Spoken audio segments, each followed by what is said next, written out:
Welcome welcome welcome CA intermediate के costing के प्यारे प्यारे बच्चों। हमने लास्ट क्लास पढ़ना स्टार्ट किया था। एक चैप्टर का नाम था लेबर कॉस्टिंग। लेबर कॉस्टिंग में हमने पहला टॉपिक पढ़ना स्टार्ट किया था लेबर टर्नओवर। आइए जल्दी से क्विकली रिवाइज करते हैं। लेबर टर्नओवर का मतलब क्या होता है? लेबर टर्नओवर का मतलब होता है लेबर की उथल पुथल। बोलो, लेबर टर्नओवर का मतलब क्या होता है मेरे बच्चे? लेबर की उथल पुथल। उथल पुथल कहने का मतलब कितनी लेबर आ रही है, कितनी लेबर जा रही है, इसे जानने की कोशिश करते हैं। क्यों जाननी ज़रूरी है? क्यों आपको लगता है कि लेबर की उथल पुथल से इम्पैक्ट आना चाहिए? इम्पैक्ट आना चाहिए क्योंकि बहुत सारे खर्चे इन्वॉल्व होते हैं। क्यों बहुत सारे खर्चे इन्वॉल्व होते हैं? क्योंकि हमने एक बात बताई थी कि अगर हाई लेबर टर्नओवर होती है तो एक तो प्रोडक्शन रुक जाती है, फिर जो नए वर्कर आते हैं उनकी एफिशिएंसी कम होती है, वो ख़राब ज़्यादा करते हैं सामान। तीसरी बात होती है कि उनको ट्रेनिंग देनी पड़ती है, उनको काम में लाने में, बिठाने में, इंडक्शन करने में पैसा खर्च होता है, और वो ब्रेकेज भी बहुत करते हैं, टूल्स ख़राब कर देते हैं, मशीन ख़राब कर देते हैं। ये सब प्रॉब्लम्स भी उनके साथ होती हैं। तो हमने बहुत सारी थ्योरी भी पढ़ी थी इसके ऊपर बेस्ड कि वो क्यों छोड़कर जाते हैं। पर्सनल रीज़न हो सकते हैं, अनअवॉइडेबल रीज़न हो सकते हैं, अवॉइडेबल रीज़न हो सकते हैं। साथ ही साथ अगर वो जा रहे हैं तो उनके इंटरव्यू लेने चाहिए, एनालिसिस करना चाहिए। इस हिसाब से हम लेबर टर्नओवर को मिनिमाइज़ कर सकते हैं। पर हमारा एस्पेक्ट अभी प्रैक्टिकल पढ़ने का है। तो देखिए, मैंने आपको ये बताया था कि लेबर के आने जाने को नापने की कोशिश करते हैं। ठीक है जी। इसमें लेबर टर्नओवर के क्या क्या फॉर्मूलाज थे? हमने labour turnover rate, labour turnover method भी बोलते हैं इन्हें। इसका मतलब क्या होता है, ध्यान से समझिए। जैसे पहला है सेपरेशन रेट। सेपरेशन रेट का मतलब होता है कि ये जानने की कोशिश करना कि कितने लोग जॉब छोड़कर चले गए। तो यहाँ पे दिखाया जाता है लेफ्ट एंड डिस्चार्ज दोनों, जो खुद चले गए, जिन्हें हमने निकाल दिया, दोनों का टोटल न्यूमरेटर में रखो। इसे बोलते हैं एस। एस मतलब सेपरेशंस, और डिनोमिनेटर में रखते हैं एवरेज नंबर ऑफ वर्कर्स, और इसे इंटू 100 कर देते हैं। रिप्लेसमेंट रेट का मतलब क्या होता है बेटे? रिप्लेसमेंट रेट का मतलब होता है, ध्यान से सुनो, कि जो गए उनकी जगह पे कौन आया। मैंने क्या कहा? जो गए उनकी जगह पे कौन आया, यानी ये कहलाता है रिप्लेसमेंट। तो रिप्लेसमेंट का मतलब क्या? एक बात बताओ, अगर आप अपने बिजनेस को एक्सपेंड कर रहे हो, नया नया कोई काम खोल रहे हो, उसकी वजह से नए वर्कर रखे हैं, क्या वो रिप्लेसमेंट है? क्या एक्सपेंशन वाले वर्कर, क्या न्यू ज्वाइनिंग वाले वर्कर रिप्लेसमेंट है? नहीं। रिप्लेसमेंट का मतलब है वो वर्कर जो जाने वालों की जगह पे आए हैं। तो यहाँ पे रिप्लेसमेंट नंबर ऑफ वर्कर्स आएंगे। फिर न्यू ज्वाइनिंग का मतलब है कि जो एक्सपेंशन की वजह से नए ज्वाइनिंग्स आएंगे। एक्सपेंशन की वजह से नए ज्वाइनिंग्स आएंगे। जैसे मैंने आपको एग्जांपल दिया था कि पहले हमारा पेन बनाने का बिजनेस था, अब हमने पेंसिल बनानी भी स्टार्ट कर दी। तो जो 100 लोग हमने पेंसिल बनाने के डिपार्टमेंट में रखे हैं, वो नई पोजीशन है, वो पहले पोजीशन ही नहीं थी। वो सेपरेशन की जगह पे नहीं आए, वो नए वर्कर हैं। तो फिर they are called new joining. इन्हें और रिप्लेसमेंट को मिलाकर बोला जाता है असेशंस। क्या बोला जाता है? असेशन। यानी कुल मिलाकर हमने कितने नए लोगों को अपने पास लेकर आए हैं, कुल मिलाकर नए चेहरे कितने दिख रहे हैं हमको अपनी फैक्ट्री में। तो असेशन रेट में रिप्लेसमेंट और न्यू ज्वाइनिंग दोनों आ जाती है। रिप्लेसमेंट भी आ जाती है और न्यू ज्वाइनिंग भी आ जाती है। दोनों को ऐड कर देते हैं, डिवाइडेड बाय एवरेज कर देते हैं। फिर आता है फ्लक्स रेट। बेटा फ्लक्स रेट का मतलब क्या होता है? फ्लक्स रेट का मतलब होता है इन सबको ऐड कर दो। यानी आप सेपरेशंस को, न्यू ज्वाइनिंग को और रिप्लेसमेंट को सबको ऐड कर दो कुल मिलाकर। तो फिर एवरेज से डिवाइड कर दो। एवरेज नंबर ऑफ वर्कर्स कैसे आता है? Opening plus closing divided by 2। ये तो सबको पता है ना बेटा। एवरेज नंबर ऑफ वर्कर कैसे आता है? Opening plus closing divided by 2। Flux rates की कहानियाँ होती हैं दो। अगर बिजनेस एक्सपैंड नहीं कर रहा है, या फिर अगर बिजनेस एक्सपैंड कर रहा है। अगर बिजनेस एक्सपैंड नहीं कर रहा तो फ्लक्स रेट में खाली सेपरेशन और रिप्लेसमेंट आएगा, क्योंकि न्यू ज्वाइनिंग तो तब होंगी ही नहीं। तब न्यू ज्वाइनिंग तो होंगी ही नहीं। लेकिन अगर बिजनेस में एक्सपेंशन हो रही है तो न्यू ज्वाइनिंग भी ऐड हो जाएगी। अगर बिजनेस में एक्सपेंशन हो रही है तो न्यू ज्वाइनिंग भी ऐड हो जाएगी। इसके लिए हमने फ्लक्स रेट, अगर देखो फ्लक्स रेट सेपरेशन और रिप्लेसमेंट रेट को ऐड करके आ रहा हो, तो इसका मतलब क्वेश्चन नंबर 18 में हमने डिस्कस किया था कि अगर वो दोनों बराबर आ जाते हैं तो बात बन जाती है। लेकिन अगर वो ज़्यादा आ रहा होता है, इसका मतलब इसमें कहीं ना कहीं छुपा हुआ न्यू ज्वाइनिंग भी है। इसका मतलब इसमें कहीं ना कहीं छुपा हुआ न्यू ज्वाइनिंग भी है। मान लो फ्लक्स रेट 10% दे रखा है, सेपरेशन रेट 5%, रिप्लेसमेंट रेट 3%। तो क्या आपको पता लग रहा है कि इसमें 2% न्यू ज्वाइनिंग है? कितने बच्चों को समझ आ गया कि हाँ इसमें 2% न्यू ज्वाइनिंग है? जल्दी से मुझे बताइए। सभी को क्लियर हो गया? थम्स अप करके इंडिकेट कर दीजिए। बहुत बढ़िया, बहुत बढ़िया। ये बातें भी आपको समझ आ गई। इससे रिलेटेड हमने एक दो क्वेश्चन भी पढ़ लिए थे। जल्दी से मुझे रिव्यू कराओ कि हमने क्वेश्चन पढ़ लिए थे, हाँ या ना? बिल्कुल ठीक। अब हम इसी में अगला कंसेप्ट लिखेंगे। ये हमने अभी 1 कंसेप्ट लिखा था, लिखिए जी। इसी का कंसेप्ट नंबर 2 लिखिए। इक्विवेलेंट लिखिए बेटा, हेडिंग लिखिए, फिर इसे समझाऊंगा मैं। Equivalent labour turnover rate. Equivalent labour turnover rate. Sir इस बात का मतलब क्या है? देखो बेटा, इक्विवेलेंट लेबर टर्नओवर रेट का मतलब होता है कि कभी कभी ना क्वेश्चन जब आप सॉल्व कर रहे होगे तो उसमें जो लेबर टर्नओवर आप निकाल रहे होगे ना, वो ईयर के लिए नहीं होगा, महीने के लिए होगा या क्वार्टर के लिए होगा। मतलब मान लो कि मुझे डेटा ही 1 महीने का दिया है।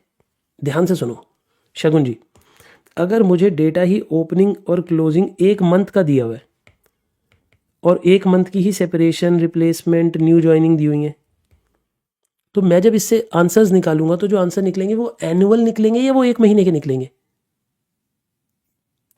सोचकर बताओ। इस डेटा से अगर मेरे पास डेटा ही 1 महीने का है तो मेरे पास जो आंसर निकलेंगे वो महीने के निकलेंगे या एनुअल निकलेंगे? अब आप ये कहोगे कि सर फिर तो वो 1 महीने के निकलेंगे, तो उस 1 महीने के आंसर को मुझे एनुअल में कन्वर्ट करना पड़ता है। तब उसे बोलते हैं इक्विवेलेंट लेबर टर्नओवर। तब उसे क्या बोलते हैं? Equivalent labour turnover. लिखिए जरा, if data provided in question, if data provided in question is not for annual period, अगर वो एनुअल समय के लिए डेटा ना गिवन हो,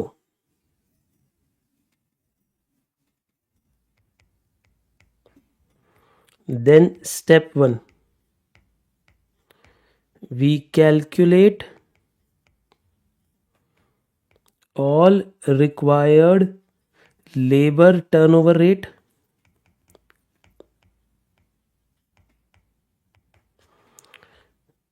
इधर ऐसे लिख लो एग्जाम्पल 1 मंथ या एग्जाम्पल 3 मंथ्स।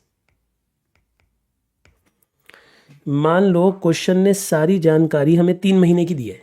मान लो क्वेश्चन ने सारी जानकारी हमें 3 महीने की दी है, तो सुदर्शना हम क्या करेंगे बेटा? हम पहले सारे आंसर 3 महीने के लिए निकाल लेंगे। हम पहले सारे आंसर्स 3 महीने के लिए निकाल लेंगे और क्या करेंगे?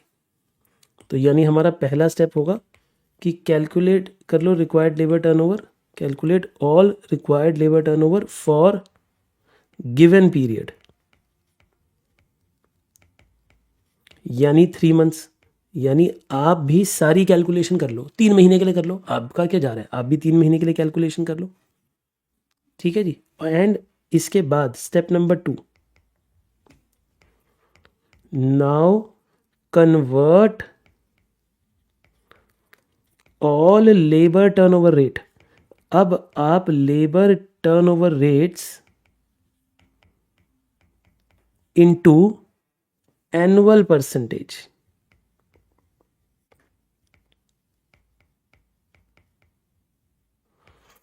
अब आप इन सभी को एनुअल परसेंटेज में कन्वर्ट कर दो।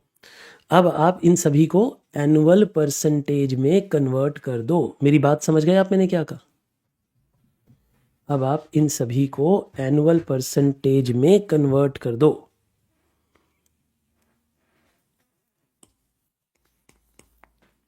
ठीक है जी।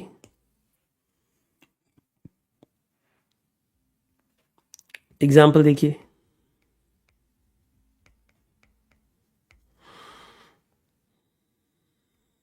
Step 1, calculate labour turnover for 3 months. ठीक है जी। फिर स्टेप 2,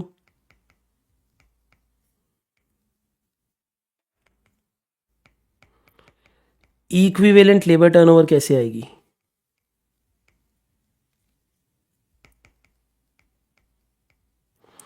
यानी अगर मेरे पास 3 महीने का डेटा हो तो लेबर टर्नओवर जो आंसर आया होगा आपके पास,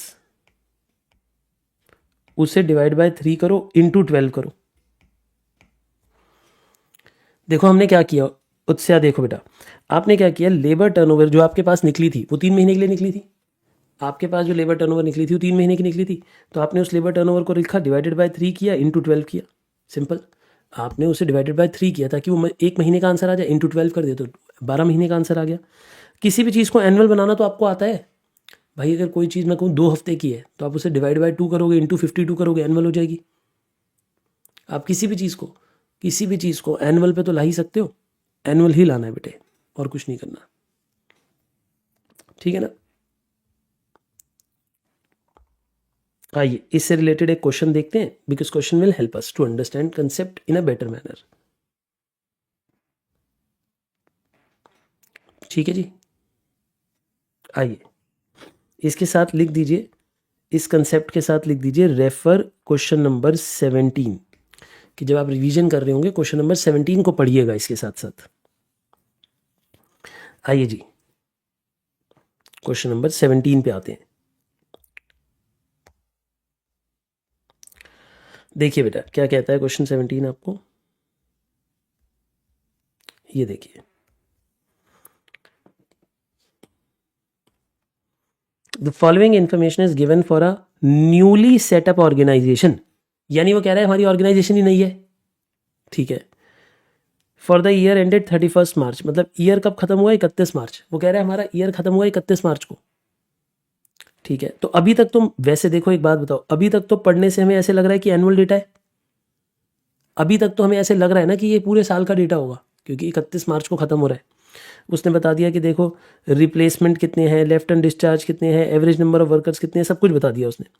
वो कह रहा है you are required to calculate labour turnover rate during the using the separation method and flux method. एक बात बताओ, इस लाइन को छोड़ दो, अभी तक क्या क्वेश्चन ने कहीं ये बोला कि मैं जो आपको डेटा दे रहा हूँ वो 1 महीने का है, 2 महीने का है, 6 महीने का है, 1 साल का है? क्या अभी तक आपके पास कोई क्लैरिटी है कि जो क्वेश्चन गिवन है वो कितने महीने का गिवन है? सच बताना मुझे एकदम, क्या अभी तक क्वेश्चन को पढ़कर आपको कहीं पे ये बात समझ आ रही है कि कितने महीने का डेटा है?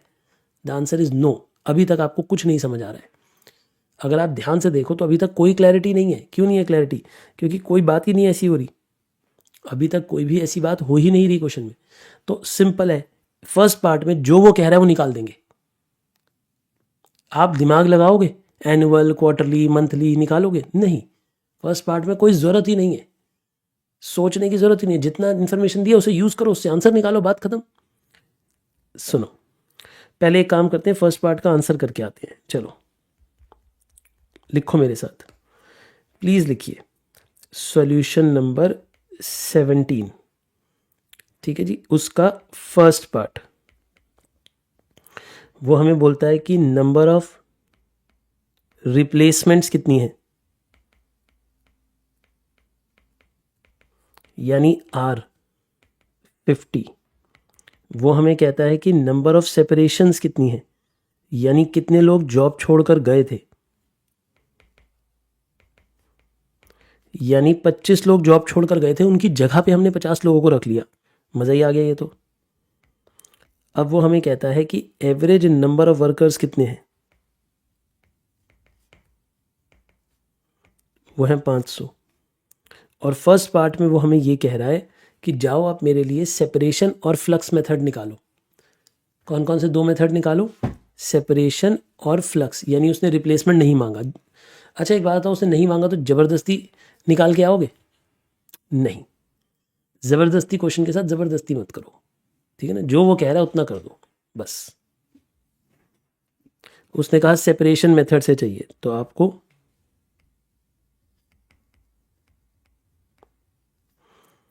लेबर टर्नओवर बाय सेपरेशन,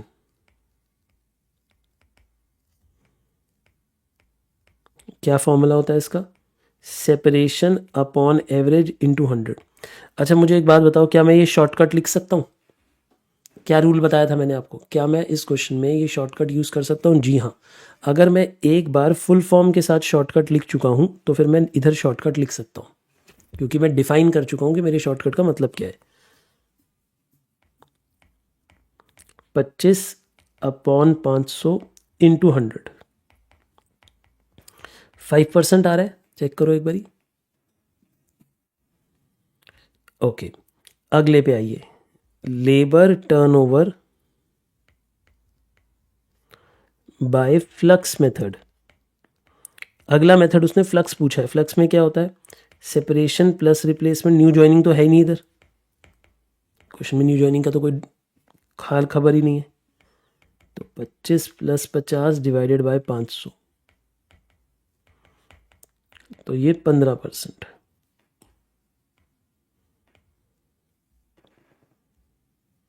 क्या यहाँ तक आपको सब कुछ समझ आ गया कि 17th का फर्स्ट पार्ट कैसे होना चाहिए था? ये तो आसान था, ये तो आप होमवर्क में भी कर सकते थे, इतना ईजी था ये तो। आइए मेन बात जिसकी वजह से मैं ये क्वेश्चन करा रहा हूँ, जिसकी वजह से ये क्वेश्चन इंपॉर्टेंट है, वो डिस्कस करते हैं। देखिए क्वेश्चन का सेकंड पार्ट, क्वेश्चन का सेकंड पार्ट क्या कहता है, ध्यान से पढ़ना। वो कहता है इक्विवेलेंट एम्प्लॉय टर्नओवर चलो। भाई देखो, इक्विवेलेंट एम्प्लॉय टर्नओवर का मतलब है कि जो ऊपर डेटा था जो हमने कैलकुलेशन करी है वो यानी एनुअल नहीं है, उसे एनुअल बनाओ।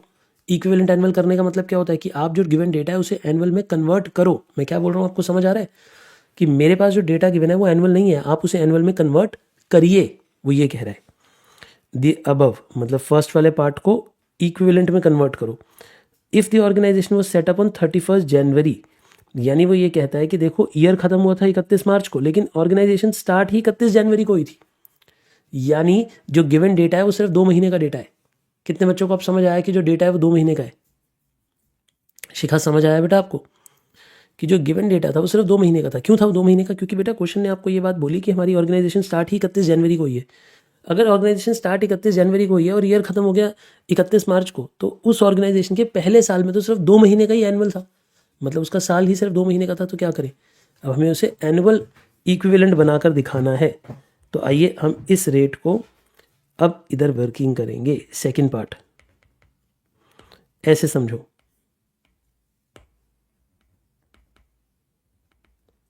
स्टार्ट डेट और year end date. Year end कब हुआ? 31/3 को 2000, ईयर भी दिया हुआ उन्होंने 21। जब वो ईयर देता है तो ईयर लिख सकते हो आप। और स्टार्ट कब हुई थी? 31/1 को। यानी जो इंफॉर्मेशन गिवन है that is only for 2 months, correct, that is only for 2 month. तो अब आप इसके लिए इक्विवेलेंट एनुअल कैसे बनाओगे? देखिए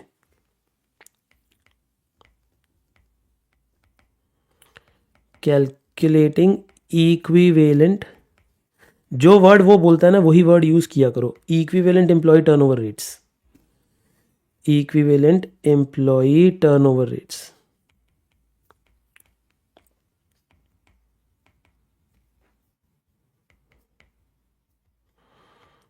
बाय सेपरेशन मेथड,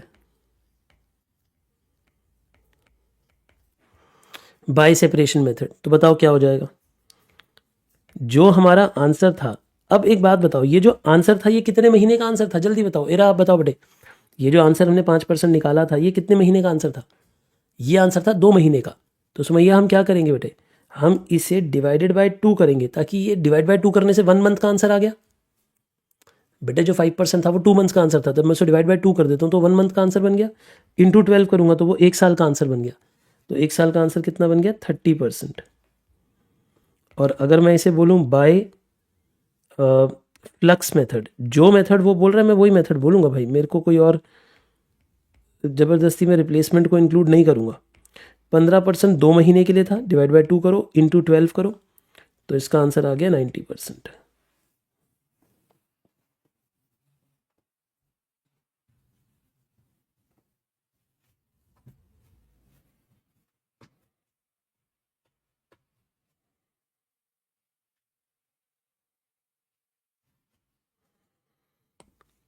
बोलिए मेरी बातें आपको समझ आती हैं मैंने क्या कहा?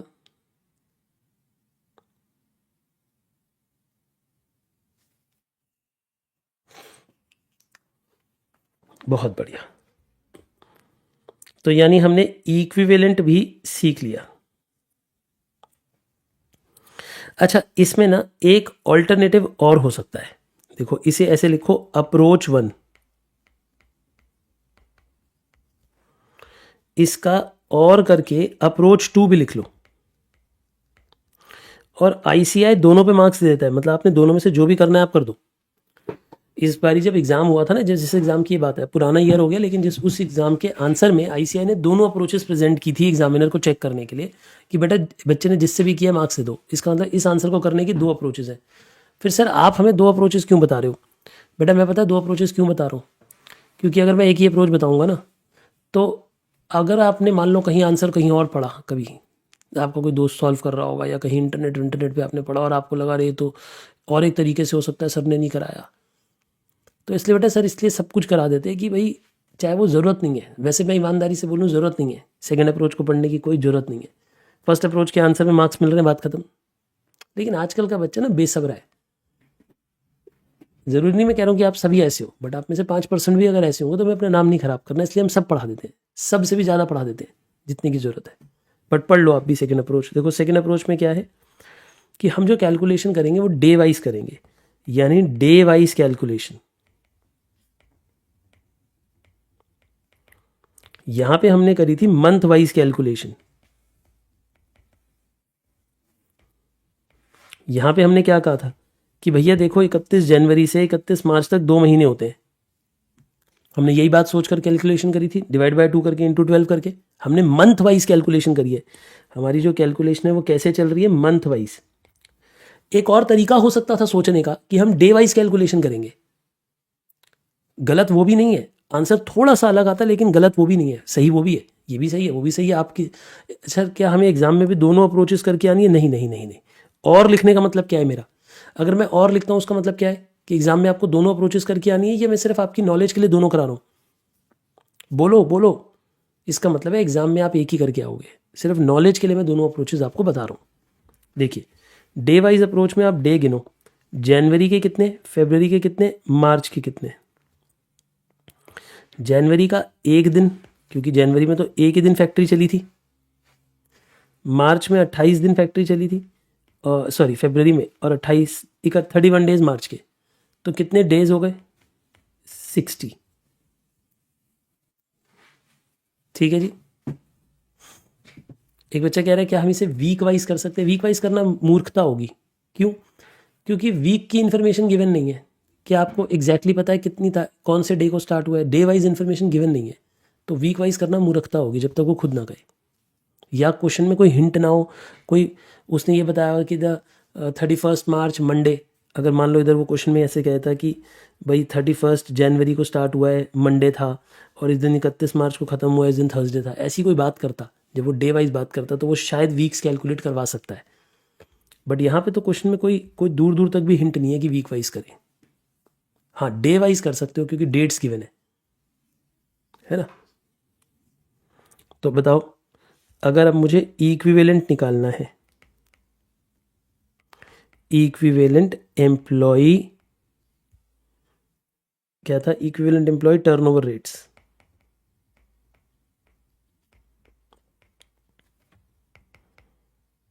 Bye separation method. जल्दी से आप मुझे ये बताइए कि सेपरेशन मेथड से क्या होगा।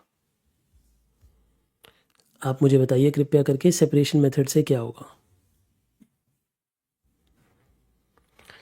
तो आप बोलेंगे 5% था 60 दिन के लिए, और एक साल में होते हैं 365 दिन, तो आंसर हो जाएगा 30.42। और बाय फ्लक्स मेथड क्या हो जाएगा? बाय फ्लक्स मेथड आप बोलोगे 15% होता है 60 दिन के लिए, तो 365 दिन के लिए कितना होता है? जल्दी बताइए। 91.25%।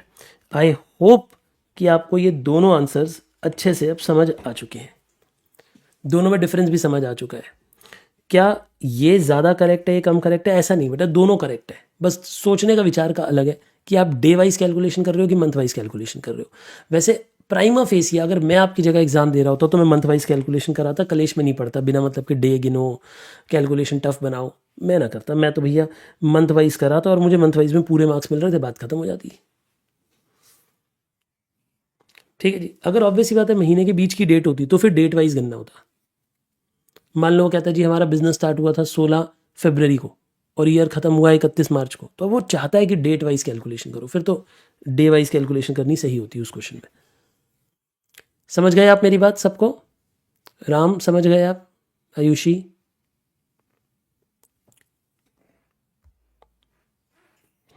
बहुत बढ़िया, बहुत ही बढ़िया कि आपको ये बात समझ आ गई है।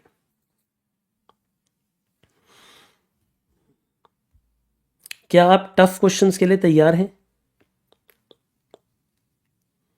जल्दी बताइए मुझे, क्या आप टफ क्वेश्चंस के लिए तैयार हैं आज की क्लास में? क्योंकि आज की क्लास में मैंने भारी भारी क्वेश्चन प्लान किए हैं आपके लिए। देखो मेरी बात को समझो, मैं एक ना कॉम्प्रिहेंसिव पढ़ाने वाला टीचर हूँ। जब मैं ये कहता हूँ कि मैं कॉम्प्रिहेंसिव पढ़ाता हूँ तो उसका मतलब है कि मैंने ना बहुत बहुत मेहनत से किताब बनाई हुई है। मतलब विचित्र से विचित्र क्वेश्चन जब कभी एग्जाम में आए हैं या कभी मॉक टेस्ट पेपर में, रिवीजन टेस्ट पेपर में पूछे गए, मैं वो पढ़ाता हूँ। क्यों? क्योंकि मुझे पता है कि आईसीएआई जब पेपर सेट करता है तो वो उन्हीं क्वेश्चन को कभी ना कभी दोबारा उठा लेता है। 2 साल, 4 साल, 5 साल, 10 साल, 20 साल पुराने क्वेश्चन भी उठा लेता है एग्जाम में। और बच्चे को लगता है अरे पेपर बड़ा टफ आया, बाहर से आ गया। बाहर से कुछ नहीं आता, उन्हीं के मटीरियल में से आता है। बस आपने उनका पुराना मटीरियल अच्छे से कंपाइल करके नहीं पढ़ा हुआ, ये दिक्कत है। अगर आपको ऐसा लगता है। हमारे बच्चा कॉन्फिडेंट क्यों होता है? क्योंकि उसने वो सब कुछ पढ़ा हुआ होता है, उसकी बुक के अंदर ही वो सब कुछ है। उसे कहीं खोजना नहीं पड़ रहा, कहीं ढूंढना नहीं पड़ रहा, उसे सब कुछ वहीं के वहीं मिल रहा है। ये फ़ायदा है। तो पढ़िए। क्या आप तैयार हैं एक बड़े और एक भारी क्वेश्चन को पढ़ने के लिए मेरे साथ? जल्दी बताओ। आइए, ये है क्वेश्चन। अब देखो, ये क्वेश्चन अभी तक एग्जाम में नहीं पूछा गया। ये आरटीपी नवंबर 2022 का क्वेश्चन है। बट ऐसा क्वेश्चन भारी क्वेश्चंस में मैं गिनूंगा, क्योंकि इसमें बहुत इमेंस आपको, मैं कहूँगा कि फोकस की ज़रूरत है, तब क्वेश्चन सॉल्व होगा। टफ ऐसा कुछ नहीं है कि कोई आउट ऑफ द वर्ल्ड थोड़ा है। अभी आधे घंटे बाद आपको ही समझ आ चुका होगा, आधा घंटा लगेगा, समझ आ जाएगा। लेकिन मैं बस ये बताना चाह रहा हूँ कि रिवीजन ऐसे क्वेश्चंस की करनी ज़रूरी है। क्यों? क्योंकि ये विचित्र क्वेश्चन है। इसका फॉर्मेट देखो, पहले तो फॉर्मेट ही आपको डरा देगा। और जिस बारी एग्जाम में आएगा ना, जब ये ऐसा क्वेश्चन एग्जाम में आएगा, तो आधे बच्चे तो छोड़ कर आएंगे। क्यों? क्योंकि आधी तो किताबों में भी नहीं है, उसके बाद किताबों में आएगा। चलिए पढ़िए, ध्यान देंगे बेटा। आरटीपी नवंबर 2022 का question. HR limited is processing it's, मेरे ख्याल से अब ये उन्होंने मॉड्यूल में भी पुट कर दिया ऐसा क्वेश्चन उन्होंने, आईसीआई ने। ध्यान दीजिए। HR limited is progressing in its legal industry, बहुत बढ़िया काम कर रहे हैं। One of its trainee executive, देखो जब भी वो बोलता है ना ट्रेनी एग्जीक्यूटिव, तो समझ जाना इसमें गलती होगी। ये ट्रेनी जो होते हैं ना, ये गलती करने के लिए आए हैं। ये तो सीख रहे हैं ना अभी।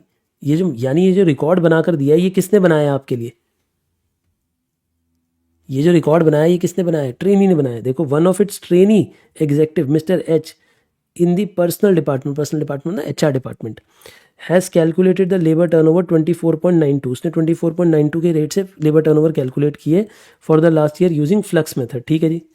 Following is the data provided by the personal department. अब ये डेटा है, यानी एक बात बताओ, ये जिसने कैलकुलेट करी है, जिस निकम्मे ने कैलकुलेट करी है, मिस्टर एच ने, क्या आप इस लेबर टर्नओवर रेट को सही मानते हो या गलत मानते हो, या आप इसे शक की नज़र में रखते हो?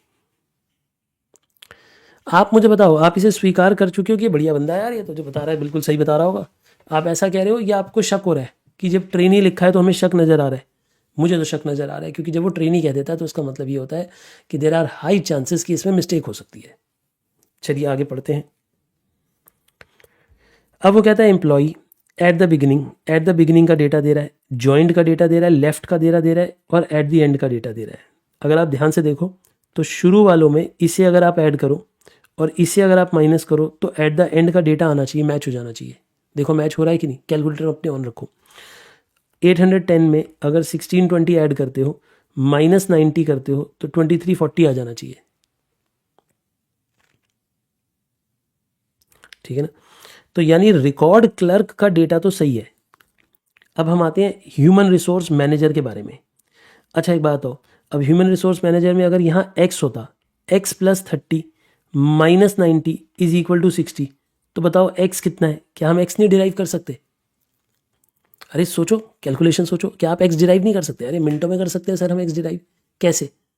बताओ मुझे कि x कितना होगा, कि x में 30 ऐड हुए और 90 माइनस हुए, तब भी 60 बच गए। तो बेसिकली 60 में इधर ले जाके 90 ऐड कर दो, 150 माइनस 30 120 आ जाएगा। तो ये 120 होने चाहिए, क्योंकि 120 में 30 ऐड होगा तो 150 हो गया, 150 में से 90 माइनस होगा तो भी 60 बच गया। तो कैलकुलेशन हम सोच सकते हैं। अब देखो इसमें कोई डेटा गिवन नहीं है, तो इसमें कहीं ना कहीं नीचे इन्फॉर्मेशन गिवन होगी, कुछ ना कुछ।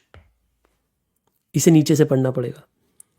जैसे अब इसमें भी ये कैलकुलेट नहीं हो सकता, तो ये भी नीचे से कोई इन्फॉर्मेशन मिलेगी, इसमें भी नीचे से कोई इन्फॉर्मेशन मिलेगी, इन सब में कुछ ना कुछ नीचे से इन्फॉर्मेशन मिलेगी। ठीक है जी, बोलिए मेरी बातें समझ आ रही हैं आपको? इन्हें क्या कहा? एक बात और कही है, employ transferred from the subsidiary company. From मतलब सब्सिडरी कंपनी से हमारी कंपनी में आ गई, यानी ये वो एम्प्लॉय हैं जो हमारी कंपनी में आए हैं कहीं से। An employ transferred to subsidiary company, यानी ये हमने अपनी कंपनी से कहीं बाहर भेजे हैं। भेजे हैं मतलब ये आउटगोइंग है, यानी ये एम्प्लॉयज़ आउट गोइंग एम्प्लॉय हैं, आउट गोइंग मतलब बाहर जा रहे हैं, और ये इनकमिंग एम्प्लॉयज़ हैं। ये इनकमिंग का मतलब क्या हुआ, ये हमारी फैक्ट्री में, हमारी कंपनी में आ रहे हैं सब्सिडरी कंपनी से। क्या मैं लिख सकता हूँ इसके साथ ब्रैकेट में कि ये इनकमिंग है और ये आउट गोइंग है। आपको दोनों बातें समझ आ रही है मैंने क्या कहा? क्या आपको इनकमिंग और आउट गोइंग दोनों बातें समझ आ रही है मैंने क्या कहा?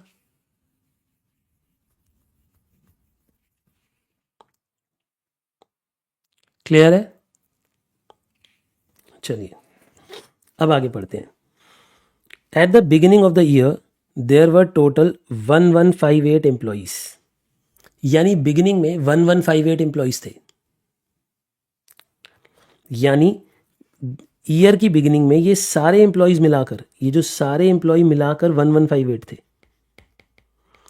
चलो मेरे साथ एक टेबल बनानी स्टार्ट करो, क्योंकि हमें यही करना होगा, लेबर टर्नओवर रेट रिप्लेसमेंट और सेपरेशन से निकालनी है। तो पहले उससे पहले तो टेबल कंप्लीट करना पड़ेगा ना। आइए मेरे साथ टेबल कंप्लीट करिए। चलिए एक टेबल बनाइए।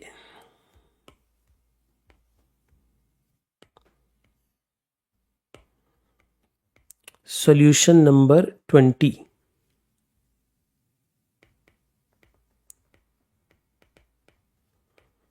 Calculation of number of employees.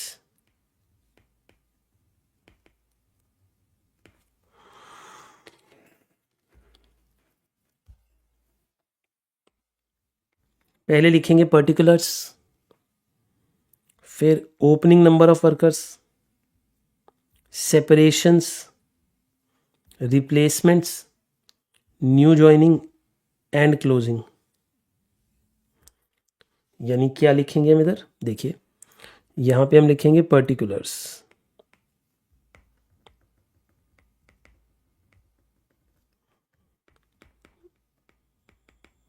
Opening यानी बिगिनिंग में कितने वर्कर्स थे, फिर सेपरेशंस कितने हैं, इन्हें एस बोल देते हैं, फिर रिप्लेसमेंट्स कितनी हैं, उनकी जगह पे कितने लोगों को लेकर आए, फिर न्यू ज्वाइनिंग कितने हैं, जो आपने न्यू ज्वाइनिंग कराए हैं, और फिर क्लोजिंग कितने हैं एट एंड, है ना। यही डेटा हमें चाहिए भाई। अगर हमें ये डेटा मिल जाए तो हमारी तो लाइफ ही बन जाएगी। बोलिए हाँ या ना। अगर हमें ये डेटा मिल जाता है तो हमारी लाइफ बन जाएगी। करेक्ट। अब पंगा ये पता है क्या है, ये क्वेश्चन बहुत आसान होता। अगर वो खाली एक ही तरह की लेबर की जानकारी देता, अगर वो खाली एक टाइप की लेबर की जानकारी देता कि भैया मैं आपको सिर्फ लेबर की जानकारी दे रहा हूँ, मान लो कि सिर्फ एचआर मैनेजर की जानकारी दे रहा हूँ, या फिर मान लो लीगल सेक्रेटरी की जानकारी दे रहा हूँ, सिर्फ एक ही तरह के वर्कर की जानकारी देता तो आपका दिमाग बहुत तेज चलता है। लेकिन उसने आपको कन्फ्यूज़ कैसे किया? उसने 5-6 तरह के एम्प्लॉय की जानकारी दे दी। तो यानी इस एक ही क्वेश्चन में 5-6 अलग अलग तरह के एम्प्लॉयज़ का बारे में सोचना पड़ेगा आपको। आइए, बस वो यहाँ फंसाने की कोशिश कर रहा है। जैसे सबसे पहले उसने आपको बोला रिकॉर्ड क्लर्क, जो हमारी लीगल फर्म है ना, तो जो क्लर्क हैं वो कितने हैं? पहले 810 क्लर्क थे, उसमें से 90 क्लर्क जॉब छोड़कर चले गए। ठीक है जी। और उनकी जगह आए कितने हैं? देखो क्वेश्चन ने आपको क्या जानकारी दी है। क्वेश्चन ने आपको बोला है कि देखो 810 क्लर्क से उसमें 90 लोगों ने जॉब छोड़ी है, और एट द एंड 2340 है। एट द एंड 2340 है।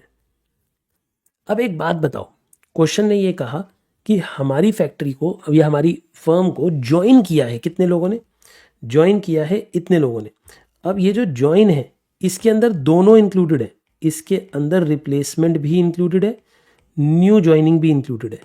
इसके अंदर रिप्लेसमेंट भी इंक्लूडेड है, इसके अंदर न्यू ज्वाइनिंग भी इंक्लूडेड है। मेरी बात समझे आप? मैंने क्या कहा? इसके अंदर रिप्लेसमेंट और न्यू ज्वाइनिंग दोनों इंक्लूडेड है। रिप्लेसमेंट और न्यू ज्वाइनिंग दोनों के दोनों इंक्लूडेड है।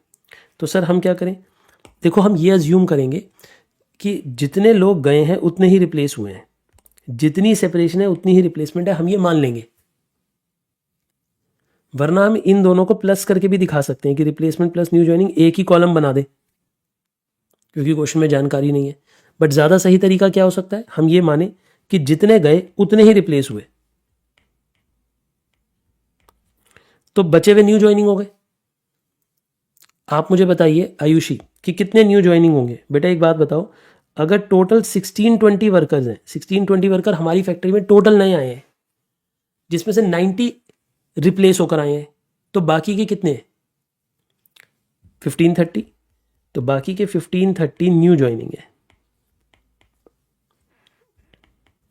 देखो मेरी बात को समझो, ओपनिंग में सेपरेशन चले गए, उनकी जगह पे रिप्लेसमेंट में उतने ही लोग आ गए, हम ये अज्यूम कर रहे हैं। सर आपने तो कहा था रिप्लेसमेंट ज़्यादा भी हो सकती है, रिप्लेसमेंट कम भी हो सकती है। हाँ, रिप्लेसमेंट ज़्यादा या कम हो सकती है अगर क्वेश्चन कहे। जब क्वेश्चन ही कुछ नहीं कह रहा तो हम ये मानेंगे जितने लोग गए उतने ही आए, यही अज्यूम करोगे आप। अब ऐसे क्वेश्चन में जहाँ पे डेटा की कमी है तो आप यही अज्यूम करोगे कि जितने लोग गए हैं जॉब छोड़कर उतने ही आए हैं। हम ये मानेंगे जितने लोग सेपरेशन हुए उतने ही रिप्लेसमेंट हुए, जितने सेपरेशन हुए उतने ही रिप्लेसमेंट हुए, और फिर हमने इसमें न्यू ज्वाइनिंग को ऐड कर दिया, तो ये क्लोजिंग आ गया 2340। ठीक है जी, ये रिकॉर्ड क्लर्क की बात हो रही है बेटा।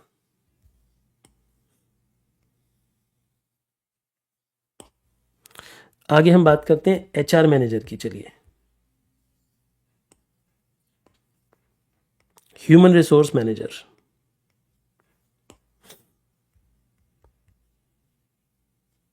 देखिए जी,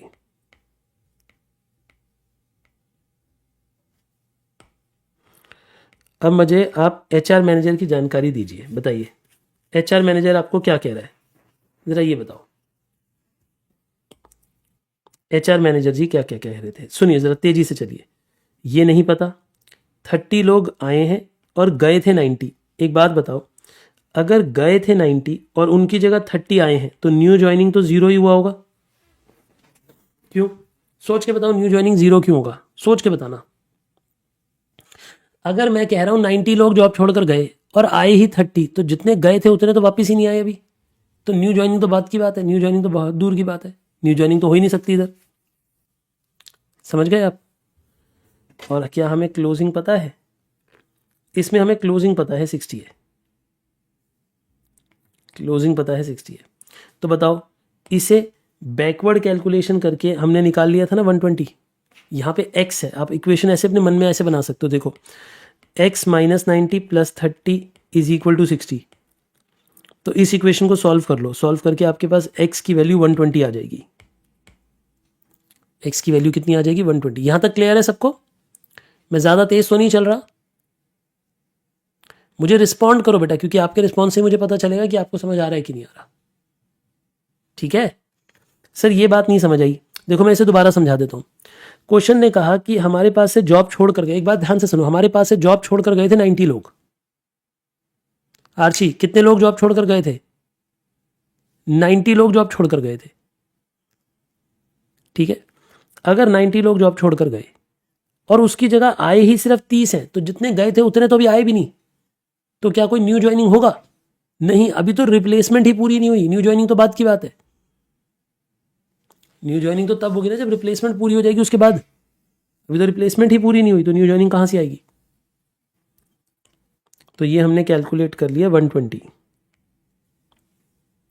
ठीक है जी, चलिए पहले बाकी का डेटा ना मैं सिर्फ कॉपी कर रहा हूं, अभी सिर्फ कॉपी कर रहा हूं। लीगल सेक्रेटरी लिखिए,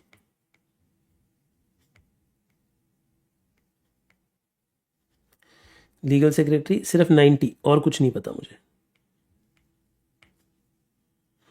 लीगल सेक्रेटरी में 90 आए हैं, गए हैं, अच्छा ज्वाइंड है, सॉरी सॉरी सॉरी मैं गलत लिख दिया, ज्वाइंड है 90। अब हमें ये देखना पड़ेगा कि गए थे उनकी जगह पे आए हैं या न्यू ज्वाइनिंग है, अभी ये देखना पड़ेगा इन दोनों में से कहाँ आएगा। ठीक है ना, आइए आगे देखते हैं। स्टाफ अटॉर्नी 30 गए 30 आए,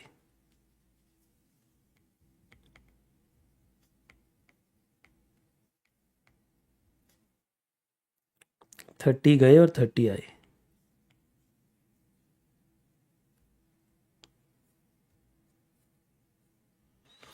तो 30 गए होंगे और 30 ही आए होंगे, तो उन्हीं की जगह पे रिप्लेसमेंट हुई होगी। ठीक है जी,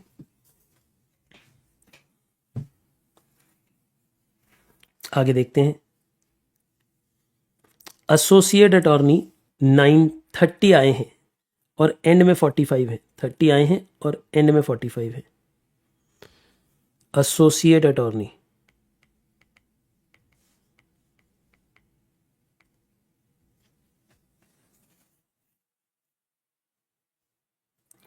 कितना कह रहा है जी एसोसिएट अटॉर्नी? हमें पता है कि 30 आए हैं और 45 एंड में है। 30 आए हैं, एंड में 45 है। अभी हमें ये नहीं पता कि ये जो 30 हैं ये यहाँ 30 हैं या यहाँ 30 हैं, कहाँ है हमें नहीं पता अभी। अभी आप मत लिखना, मैं तो इरेज कर सकता हूँ, आप नहीं कर पाएंगे, ठीक है ना।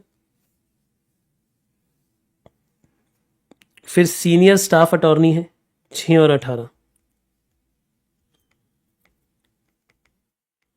सीनियर स्टाफ अटॉर्नी 6 और 18, बस अभी ये पता है। सीनियर रिकॉर्ड क्लर्क हैं 12 और 51।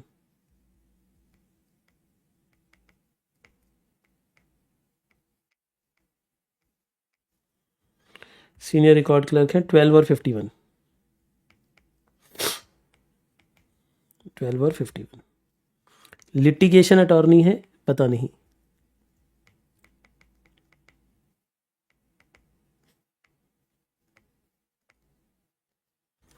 लिटिगेशन अटॉर्नी के बारे में कुछ नहीं पता हमें अभी, ठीक है जी।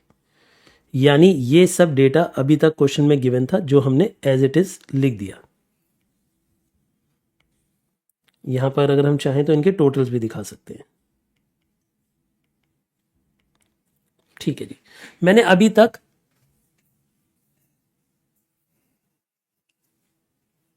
ध्यान दीजिए बेटा, एक बच्चा है राघव, वो कह रहा है नील मार्क है, क्वेश्चन मार्क नहीं है। बेटा मैं आपको एक बात बताऊं, आईसीआई पे कभी भरोसा मत करो।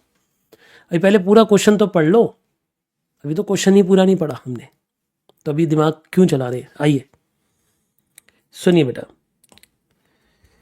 देखो जब ऐसा क्वेश्चन आता है ना तो ये बनाया ही इसलिए जाता है क्योंकि उन्हें बच्चे फेल करने हैं। बहुत बहुत सरल भाषा में आपको मैं बता रहा हूँ, उन्हें बच्चा फेल करना है, उन्हें उनका कोई और टारगेट नहीं है उस वक्त, क्योंकि उन्हें अपने रिजल्ट को रिस्ट्रिक्टेड रखना है। देखो सीए की वैल्यू खत्म हो जाएगी अगर बहुत ज़्यादा सीए बन गए।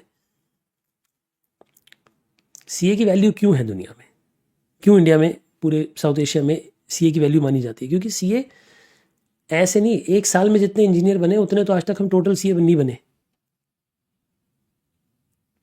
एक साल में इंडिया में 4-5 लाख बंदा सीए बनता है, सॉरी इंजीनियर बनता है अलग अलग कॉलेजेस में, उतने सीए तो अब तक टोटल नहीं बने 60 साल में।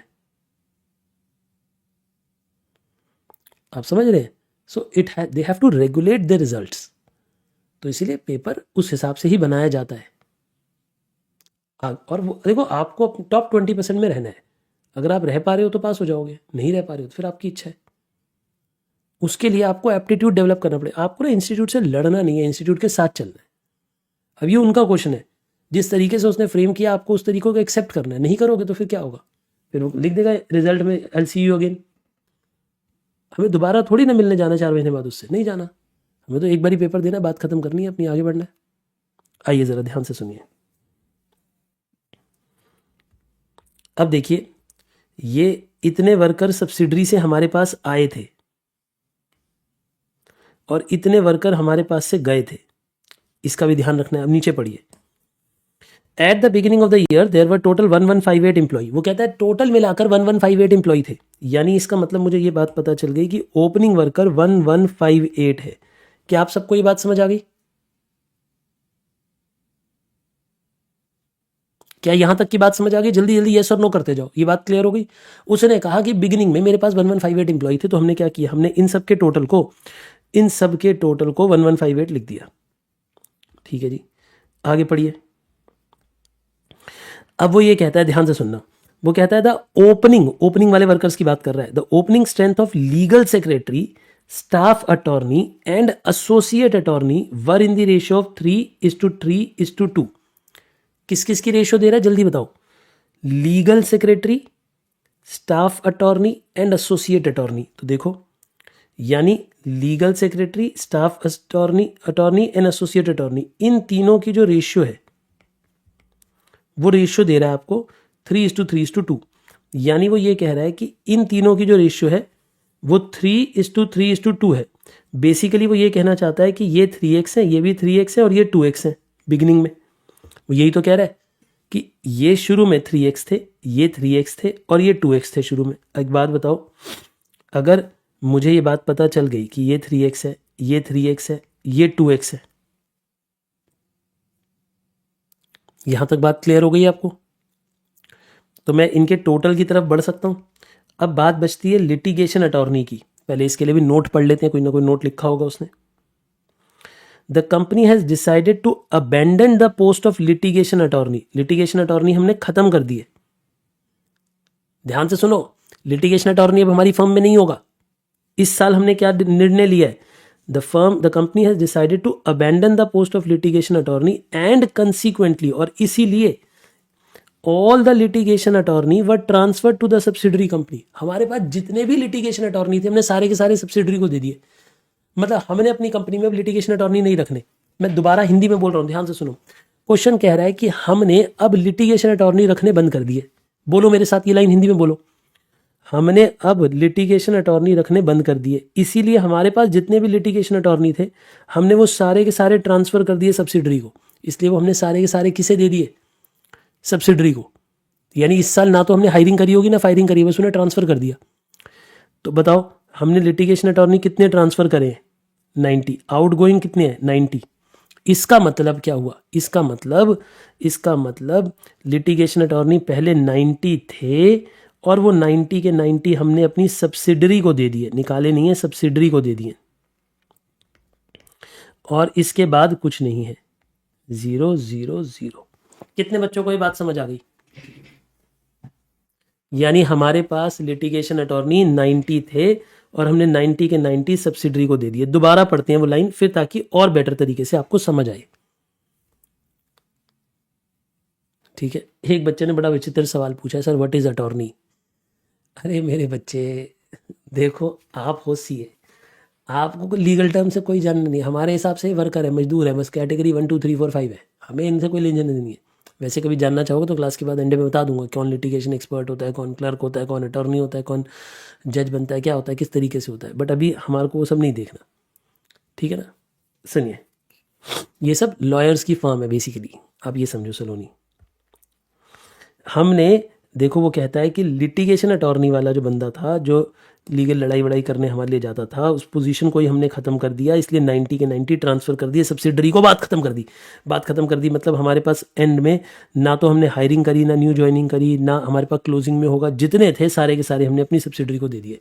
क्या ये बात क्लियर हो गई आपको? वॉइस ठीक आ रही है आपको मेरी? कूल। अब एक बात बताओ, मज़ा आ रहा है कि नहीं? अब एक बात बताओ, क्या आपको नहीं लग रहा अगर मुझे ये पता है, ये पता है, ये पता है, ये पता है, ये पता है, तो इन तीनों की रेशियो पता है, तो मुझे टोटल भी पता है, तो मैं इन तीनों को डिराइव कर सकता हूँ। सच सच बताना किस किस को लग रहा है डिराइव हो सकता है? हो सकता है, बिल्कुल हो सकता है। तो देखो इसके नीचे एक वर्किंग नोट बनाते हैं। वर्किंग नोट नंबर 1, देखो मेरी बात को समझो। कौन कौन 3 लोग थे वो? Legal secretary, staff attorney, associate attorney. Let करिए, legal attorney is to staff attorney is to associate attorney।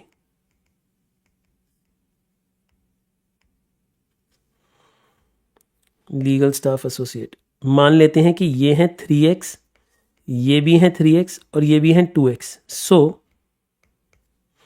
इन सब का टोटल, बेटा टोटल किस किस का?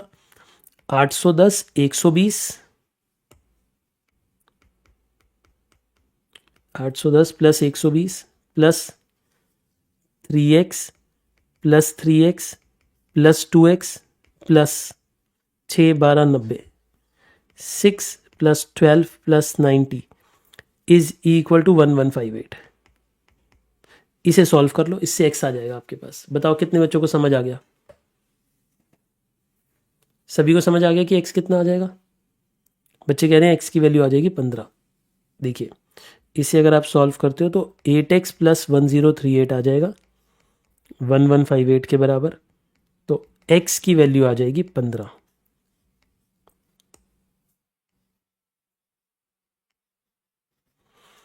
x की वैल्यू कितनी आ जाएगी मेरे बच्चों? 15।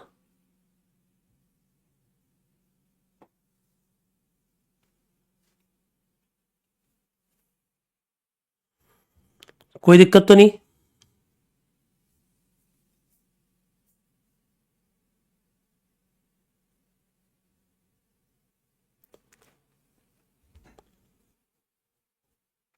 सुनिए, x की वैल्यू आ गई 15। अब अगर x की वैल्यू 15 आ गई, सो लीगल अटॉर्नी कितनी है? 3x यानी 45। स्टाफ अटॉर्नी कितनी है? यानी 3x यानी 45। और एसोसिएट अटॉर्नी कितनी है? जल्दी बताइए आप मुझे। 2x यानी कि 30। तो हमें इन तीनों के ओपनिंग वैल्यूज मिल गई। क्या आपको मेरी बात समझ आ गई बेटा? मैंने क्या कहा? हमें इन तीनों की ओपनिंग वैल्यूज मिल गई। कितनी कितनी मिल गई इनकी ओपनिंग वैल्यूज? 45, 45 और 30। 45, 45 और 30। क्लियर है? चलिए, बहुत ही बढ़िया। तो हमें ये वैल्यूज मिल चुकी हैं, 45, 45 और 30। बहुत बढ़िया। ये हमने वर्किंग नोट से निकाली हैं, ये भी याद रखिएगा। कम से कम हमारे पास ओपनिंग का टेबल तो पूरा कंप्लीट हुआ। कम से कम हमारे पास ओपनिंग का टेबल तो पूरा कंप्लीट हुआ। क्या ये बात आपको समझ आ गई? राघव, जल्दी बताइए। राघव शरत, गुड, वेरी गुड। चलिए आगे बढ़ते हैं फिर, और पढ़िए इंग्लिश। हाँ जी, वो कह रहा है the company and it subsidiary are maintaining separate set of books. भैया हम अलग है, वो अलग है, मतलब हमारी बुक्स अलग है, उनकी बुक्स अलग है, ये बात साफ है। एंड सेपरेट पर्सनल डिपार्टमेंट, हमारे पर्सनल डिपार्टमेंट भी अलग है और बुक्स भी अलग है। यानी मेरी बात का मतलब समझो, यानी अगर मैं उन्हें वर्कर दूंगा तो मेरी तरफ से वो आउटफ्लो काउंट होगा, और वो मुझे वर्कर देंगे तो मेरी तरफ से इनफ्लो काउंट होगा। मतलब क्योंकि उनकी बुक्स और मेरी बुक्स जुड़ी हुई नहीं है, इसका मतलब जब मेरे पास ये वाले वर्कर आ रहे हैं तो मैं इन्हें रिक्रूटेड एंड ज्वाइंट में मानूंगा। इन्हें किस में मानूंगा? रिक्रूटेड एंड ज्वाइंट में मानूंगा, है ना। और ये जो वर्कर मेरे पास से जा रहे हैं, मैं इन्हें मानूंगा कि ये मेरे पास से जॉब छोड़कर चले गए हैं बेसिकली, क्योंकि उनकी बुक्स अलग है, सब्सिडरी की बुक्स अलग है। मतलब भले ही मैं सब्सिडरी को दे रहा हूं, लेकिन बुक्स में ट्रीटमेंट कैसे होगा? मेरी बात को समझो, अगर मैं और सब्सिडरी बिल्कुल अलग अलग किताबें लिखते हैं, अलग अलग बुक्स ऑफ अकाउंट बनाते हैं, तो इसका मतलब यह है कि अगर मैंने उन्हें वर्कर दिए तो लेकिन वर्कर की एंट्री कैसे डलेगी कि मेरे पास से उन्होंने जॉब छोड़ दी, उनके पास जॉब ज्वाइन कर दी, ऐसे एंट्री डलेगी। समझ गए आप मेरी बात? क्योंकि हमारी और सब्सिडरी की बुक्स अलग अलग है। शगुन समझ आ रहा है मैं क्या बोल रहा हूं बेटे? यानी कि लिटिगेशन अटॉर्नी के 90 लोग गए तो हमने उन्हें डिस्चार्ज मान लिया। ऐसे ही एसोसिएट अटॉर्नी के 15 लोग गए तो हम उन्हें डिस्चार्ज मान लेंगे। एसोसिएट अटॉर्नी के 15 लोग गए, एसोसिएट अटॉर्नी के 15 लोग, यहां पे 15 लोग गए, ये सब्सिडरी को गए। ठीक है जी। तो अब एक बात बताओ, ध्यान से सुनना। हमारे पास एसोसिएट अटॉर्नी 30 थे, 30 में से 15 चले गए और 30 और आए। जो 30 और आए उन्हें क्या मानूं मैं ये मानूंगा कि उनमें से 15 रिप्लेसमेंट में आए हैं, 15 नए आए हैं, यही मानूंगा ना? यही बात मानूंगा, हाँ या ना? जल्दी बताइए। यही बात मानूंगा कि 15 गए थे तो उनकी जगह पे नए 15 आ गए होंगे, और 15 नए, अगर यहां 15 नए हैं तो इसका मतलब हमारे पास बेसिकली हम ये कह देंगे कि 15 रिप्लेसमेंट में आए हैं, 15 न्यू ज्वाइनिंग में आए हैं, क्योंकि टोटल 30 आए। अब देखो आंसर मैच भी कर रहा है। कैसे? 30 शुरू में थे, 30 में से 15 हमने सब्सिडरी को दे दिए, और वो 15 रिप्लेस भी कर दिए, और वो एक नए 15 भी रख लिए, क्योंकि टोटल न्यू ज्वाइनिंग हमारी यहाँ पे जो ज्वाइनिंग है यहाँ पे वो 30 की गिवन है। तो 30 में से 15 रिप्लेस होकर आए होंगे, 15 न्यू ज्वाइनिंग होकर आए होंगे। 30 में से 15 15 हमने इधर कर दिए। अब ये हमारे पास 45 आ गया। आई होप ये बात क्लियर है। सुमैया आपको बेटे बात क्लियर है? अनुज आपको क्लियर है बेटे? कूल। और आगे देखते हैं। तो हमने ये दोनों ट्रीट कर दिए, हमने इन दोनों को ट्रीट कर दिया। अब इनकी बारी है। 12 सीनियर स्टाफ अटॉर्नी आए हैं और 39 सीनियर रिकॉर्ड क्लर्क आए हैं। सीनियर स्टाफ अटॉर्नी देखिए सीनियर स्टाफ अटॉर्नी 12 आए हैं, 12 ट्रांसफ़र होकर आए हैं, तो वो 12 के 12 यहाँ पे आए होंगे। क्यों? क्योंकि 6 + 12 करूँगा तभी तो 18 आएगा, यानी इसमें से कोई जॉब छोड़कर गया ही नहीं है इस बारी। इसका मतलब इस बारी कोई जॉब छोड़कर इनमें से गया ही नहीं होगा। और सीनियर रिकॉर्ड क्लर्क कितने आए हैं हमारे पास? उसने बोला है कि सीनियर रिकॉर्ड क्लर्क हमारे पास 39 आए हैं सब्सिडरी से। सब्सिडरी से हमारी तरफ 39 आए हैं, तो वो ज़रूर 39 यहाँ पे आएंगे।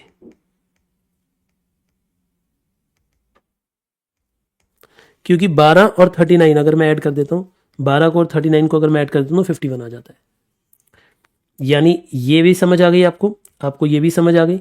इसका मतलब यहाँ पे 0 आएगा। सर ये कहा तो नहीं है बेटा, ऑब्वियस सी बात है, इंप्लाइड है। क्यों? क्योंकि टोटल मैच कर रहा है। अगर इससे और इसको ऐड करने पे टोटल मैच कर रहा है, इससे इसको ऐड करने पे टोटल मैच कर रहा है, तो इसका मतलब यहाँ पे कुछ नहीं होगा। इसका मतलब यहाँ पे कुछ नहीं होगा। समझ गए आप मेरी बात? चलिए अब और आगे चलते हैं। पहले आप मुझे बताइए कि यहाँ तक की बातचीत क्लियर है आपको, येस और नो? कम से कम ये वाले चारों वर्कर कैटेगरी कंप्लीट हो गई। अब ऊपर आते हैं। अब ये दोनों बचे हैं, बस इन दोनों के बारे में सोचना है। देखिए 45 थे, उसमें से 30 गए और 30 वापस आए, तो न्यू ज्वाइनिंग कुछ नहीं बोला तो 0 मान लेंगे। जब न्यू ज्वाइनिंग उसने कुछ नहीं बोला तो हम 0 मान लेंगे। तो इसका टोटल कितना बनता है? 45 ही बन जाएगा वापस से। और देखिए इसमें 45 थे, कोई गया कोई आया, इसकी कोई इन्फॉर्मेशन नहीं है, तो हम मानेंगे कि 0 लोग गए और 0 लोग आए उनकी जगह रिप्लेस होकर। 90 नए वर्कर थे, तो बताओ यहाँ पे कितना आ जाएगा? 135। अब डेटा पूरा हुआ है। अब जाके पता है, अब जाके क्वेश्चन का डेटा पूरा हुआ है। अब क्वेश्चन स्टार्ट होगा। अब जाके क्वेश्चन का डेटा पूरा हुआ है, अब जाके क्वेश्चन स्टार्ट होगा। इनके टोटल कर दो जरा जल्दी जल्दी। इनका टोटल कर दो, इनका टोटल कर दो, इनका भी टोटल कर दो और इनका भी टोटल कर दो।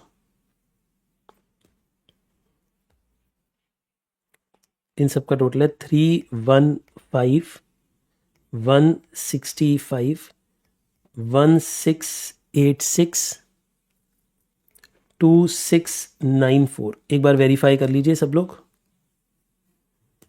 क्या आप सबके अकॉर्डिंग भी यही टोटल आ रहे हैं कि नहीं? क्योंकि इन्हीं से हमने फिर कैलकुलेशंस करनी है लेबर टर्नओवर की। लेबर टर्नओवर अब कैलकुलेट होनी स्टार्ट होगी। पहले इतना कॉपी करो जरा जल्दी से। तो यहां तक की बातचीत आपको समझ आ गई भैया, अच्छे से डेटा वेटा समझ आ गया पूरा का पूरा, है ना? अब क्वेश्चन क्या कहता है, पढ़िए।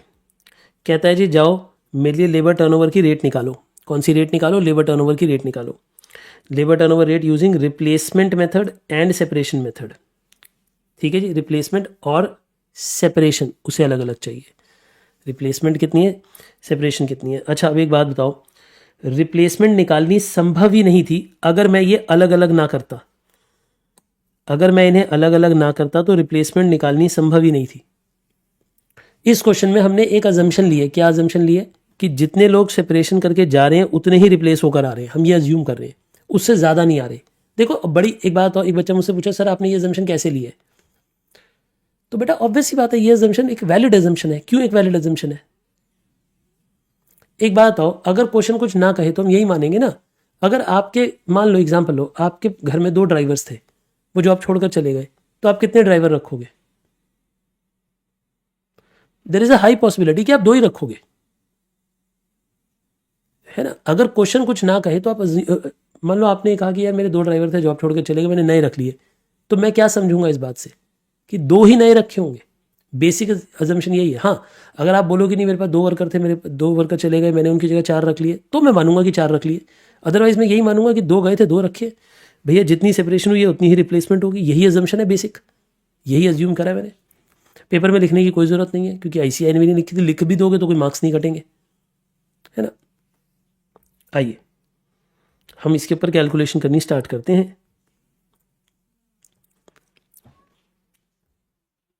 मेन पार्ट, तो ऐसे लिखिए मेन सॉल्यूशन। यानी सर अब तक जो हम कर रहे थे वर्किंग नोट था। जी हाँ, सॉल्यूशन नंबर 20 का मेन सॉल्यूशन पार्ट 1।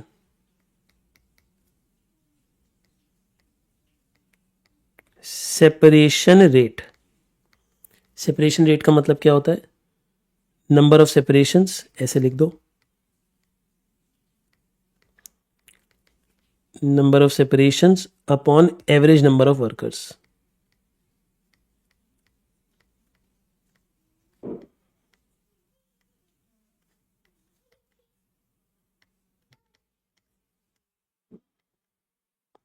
तो सेपरेशंस थे 315, एवरेज कितनी थी?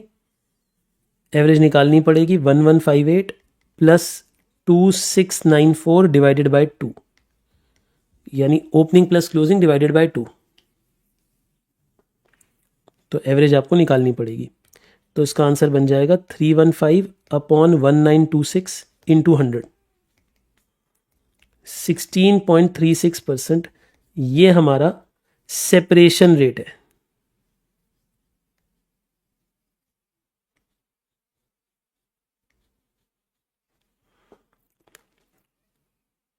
%16.36, ये हमारा सेपरेशन रेट है। अब आ जाती है रिप्लेसमेंट रेट। रिप्लेसमेंट रेट, इसमें क्या क्या आ जाएगा? Number of replacements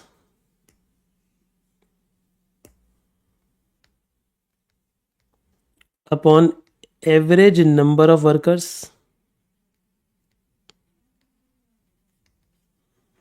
number of replacements upon average number of workers, ठीक है ना? कितना आ जाएगा? 165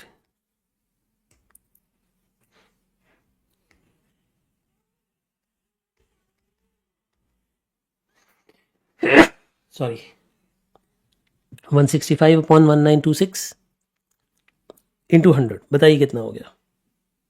8.57। तो ये हमारे पास रिप्लेसमेंट रेट हो गई। जल्दी से मुझे बताइए, आपने रिप्लेसमेंट रेट भी कॉपी कर लिया? समझ आ गया आपको ये दोनों का दोनों? बोलिए। तो यानी इस क्वेश्चन में मेन था वो टेबल कंप्लीट करना। अगर टेबल कंप्लीट हो जाएगा तो उसके बाद क्या आंसर्स तो निकालने आसान है, फिर तो वैल्यूज आ गई। भाई आपको सेपरेशन पता है, रिप्लेसमेंट पता है, टोटल नंबर ऑफ वर्कर्स पता है, न्यू ज्वाइनिंग पता है, एवरेज पता है, सब कुछ पता है, तो बाकी सब तो करना आसान है। चलिए अब हम इसके बाद आगे का सेकंड पार्ट पढ़ते हैं कि इन्होंने और क्या मांगा है। Second part, verify the labour turnover rate calculated under flux method by mister H. वो कहता है कि फ्लक्स मेथड से जो उसने labour turnover rate mister H ने निकाली है ना, ये निकाली है 24.92। हमें वेरीफाई करना है कि हमारा आंसर भी यही आ रहा है या कुछ और आ रहा है। वैसे आपको क्या लग रहा है, उसका फ्लक्स का आंसर सही होगा या गलत होगा? मुझे लगता है गलत होगा। क्यों गलत होगा? क्योंकि वो ट्रेन ही है, इसलिए ऐसा लग रहा है मुझे। बट हमें कैलकुलेट करना चाहिए।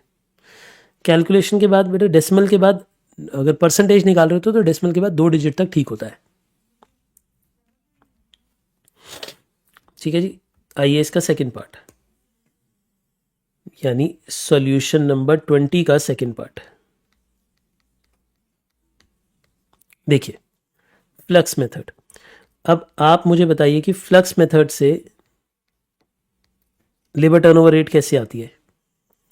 उसमें number of separations plus replacements plus new joining, तीनों आ जाने चाहिए। आपको ये बात तो पता है ना कि फ्लक्स में तीनों आ जाते हैं। और डिवाइड बाय किससे कर देते हैं? एवरेज नंबर ऑफ वर्कर से। डिवाइड किससे कर देते हैं? एवरेज नंबर ऑफ वर्कर से। ये बात भी आपको पता है कि divide by average number of workers कर देते हैं। ठीक है जी, इंटू 100 कर देते हैं। तो आप मुझे बताइए हमारी सेपरेशंस कितनी थी? बताइए एक एक करके ज़रा जल्दी बताइए। सेपरेशंस थी 315, रिप्लेसमेंट कितनी थी? 165 थी, न्यू ज्वाइनिंग कितनी थी ये भी बता दीजिए?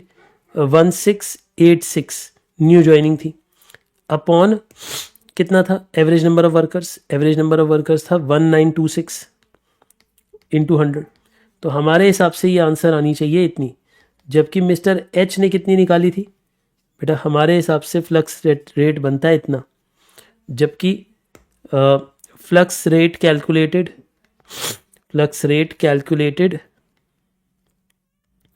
बाय मिस्टर एच वो था 24.92। इज इनकरेक्ट, हम ये बोलेंगे इज इनकरेक्ट। आप क्यों ये कह रहे हो कि उनका आंसर इनकरेक्ट था? बिकॉज आप मुझे बताइए, मिस्टर एच ने जो आंसर निकाला वो इनकरेक्ट क्यों था? Because the correct flux rate is 112.46%, क्योंकि करेक्ट रेट 112.46% है। तो जो मिस्टर एच का रेट था वो गलत था। वेरीफाई करने के लिए कहा था ना उसने, हमने वेरीफाई कर लिया कि उनका आंसर गलत है। क्लियर हो गई बेटा बातचीत? और गलत भी नहीं है, बहुत गलत है, ऐसे कह दूं मैं, ये गलत भी नहीं है। एक बार देखना, मुझे ऐसा लग रहा है कि शायद इस नालायक ने ना सेपरेशन और रिप्लेसमेंट ली होगी, न्यू ज्वाइनिंग ली नहीं होगी। एक बार देखना, अगर आप सेपरेशन और रिप्लेसमेंट को ऐड कर देते तो क्या यही आ रहा था? मतलब 16.36 और 8.57 को, है ना? यस, बच्चे कह रहे हैं हाँ। तो इसका मतलब उन्होंने क्या गलती करी है? यानी इसका मतलब इस व्यक्ति ने क्या गलती करी है? इसने ये गलती करी है कि इसने न्यू ज्वाइनिंग को फ्लक्स में ऐड नहीं करा। मेरे ख्याल से इसने न्यू ज्वाइनिंग को फ्लक्स में ऐड नहीं करा होगा। ट्रेनी है ना, उसे नहीं पता कि न्यू ज्वाइनिंग भी ऐड होना चाहिए फ्लक्स में। अगर न्यू ज्वाइनिंग होता है तो न्यू ज्वाइनिंग भी ऐड होता है। आई होप आप सबको बातचीत क्लियर हो गई। क्वेश्चन टफ था, आई एग्री। मैं एक बार रिव्यू कराता हूँ क्वेश्चन को, 5 मिनट में रिव्यू भी कराता हूँ, क्योंकि ना फिर ये कंसोलिडेट हो जाएगा, हमेशा के लिए पक्का हो जाएगा। आइए एक बार दोबारा पढ़ते हैं, यहाँ तक कॉपी हो गया। आइए क्वेश्चन को दोबारा स्टार्टिंग से पढ़ते हैं। देखिए, क्वेश्चन ने हमें स्टार्टिंग में ये बात बताई थी कि हमारे पास कोई मिस्टर ट्रेनी है, मिस्टर एच ने एक रेशियो, एक फ्लक्स रेट निकाला है। चलो ठीक है, तो बात की बात है। पहले मेन दिक्कत थी इस टेबल में। इस टेबल में आईसीआई ने आपको भरपूर कोशिश की है पागल बनाने की। भरपूर कोशिश कैसे की है? कहीं कहीं पे डैश डाल दिया। अब ये डैश का मतलब बच्चा ये सोचता है कि सर जहाँ क्वेश्चन मार्क डाला है वहाँ वैल्यू आएगी, डैश का मतलब निल है। ऐसा नहीं है, डैश पे भी वैल्यू आएगी। तो मतलब क्वेश्चन आईसीआई का उतना बढ़िया नहीं बना हुआ। मतलब उन्होंने हर तरीके से क्वेश्चन की टाइपिंग में भी मिस्टेक जो कर सकते हैं वो करते हैं। अब देखिए, हमें ये बात पता थी कि ये वर्कर्स थे हमारे पास। अब इसमें पहली और दूसरी लाइन तो बिल्कुल क्लियर थी। क्यों क्लियर थी? सुनिए, उसमें तो उसने साफ साफ बता दिया कि देखो 810 वर्कर थे, उसमें 90 लोग जॉब छोड़ गए, अंत में इतने रह गए और हमने इतने ज्वाइन कराए। अब देखो ज्वाइंट जो बोला है, उसने ये बात बोली कि ज्वाइन किए, ये न्यू ज्वाइनिंग और रिप्लेसमेंट मिलाकर दे रहा है। लेकिन चालाक इतना है कि एंड में रिप्लेसमेंट रेट अलग से मांग रहा है। अगर रिप्लेसमेंट रेट भैया अलग से मांग रहा है तो मुझे रिप्लेसमेंट और न्यू ज्वाइनिंग अलग अलग चाहिए या इकट्ठे ही चाहिए? मेरे सवाल का जवाब दो। क्या क्वेश्चन में अगर मुझे रिप्लेसमेंट रेट अलग से निकालना है तो क्या मुझे ये जो जॉइंट का मतलब तो रिप्लेसमेंट और न्यू ज्वाइनिंग मिलाकर दे दिए, क्या ये मुझे मिलाकर चाहिए या मुझे इन्हें अलग अलग करना पड़ेगा? मुझे इन्हें अलग अलग करना पड़ेगा। तो अलग अलग कैसे करूं? कोई अजम्पशन तो लेनी पड़ेगी कि इसमें से कितने न्यू रिप्लेसमेंट है, कितने न्यू ज्वाइनिंग है। तो ऑब्वियस सी बात है, मैं ये मानूंगा कि जितने लोग गए उतने ही रिप्लेसमेंट होंगे, उसके अलावा सारे न्यू ज्वाइनिंग होंगे। लिखो इसके साथ अब हिंदी में एक नोट लिखो। इस क्वेश्चन में ऐसे लिखो, इस क्वेश्चन में हम ये अज्यूम कर रहे हैं कि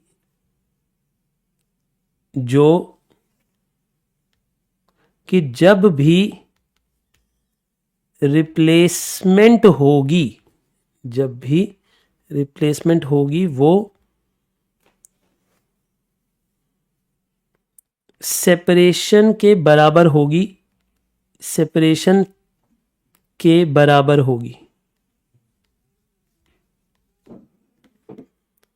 उससे ज्यादा नहीं। मतलब सेपरेशन से ज्यादा नहीं हो सकती रिप्लेसमेंट, हम ये मान रहे हैं। जबकि क्या रियल लाइफ में ऐसा है? रियल लाइफ में तो मैंने आपको खुद बोला था कि रिप्लेसमेंट ज़्यादा हो सकती हैं। जितने लोग जॉब छोड़ के गए उससे ज़्यादा लोग काम पे रखे जा सकते हैं, क्योंकि एफिशिएंसी मैच कराने के लिए, प्रोडक्शन मैच कराने के लिए। बट इस क्वेश्चन में हम ये अज्यूम कर रहे हैं कि जितने लोग गए हैं रिप्लेसमेंट पे उतने ही आए हैं, बाकी के न्यू ज्वाइनिंग है, हम ये मान रहे हैं। चलिए अब इधर देखिए, इधर हमारे को ये बात पता थी कि 90 लोग गए और 30 ही आए। तो ऑब्वियस ही बात है, जब 30 ही आए तो वो रिप्लेसमेंट में 30 आए होंगे। अभी तो रिप्लेसमेंट में भी 60 लोग और आने बाकी हैं। तो इसकी इक्वेशन सॉल्व करके हमने यहाँ पे 120 निकाल लिया। इसकी इक्वेशन सॉल्व करके हमने यहाँ पे 120 निकाल लिया। तो ये तो दोनों आसान थे। फिर क्वेश्चन ने यहाँ पे बोला कि सीनियर स्टाफ अटॉर्नी 12 लोग आए हैं। तो जब 12 लोग आए हैं सीनियर स्टाफ अटॉर्नी में, तो यहाँ पे 12 लोग ऐड हो जाएंगे। और सीनियर क्लर्क में 39 लोग आए हैं, तो यहाँ पे 39 ऐड हो जाएंगे। नहीं, अच्छा लेफ्ट में नहीं, जॉइंट में आएंगे, सॉरी। इसका मतलब ये लोग यहाँ ऐड हो जाएंगे, और ये लोग हमने अपनी सब्सिडरी को दे दिए हैं, तो ये आउट गोइंग है 90 और 15। तो इसमें से लिटिगेशन अटॉर्नी में से 90 चले गए, और एसोसिएट अटॉर्नी में से 15 चले गए, एसोसिएट अटॉर्नी में से 15। यानी ये डेटा हमें यहां से पता लग गया।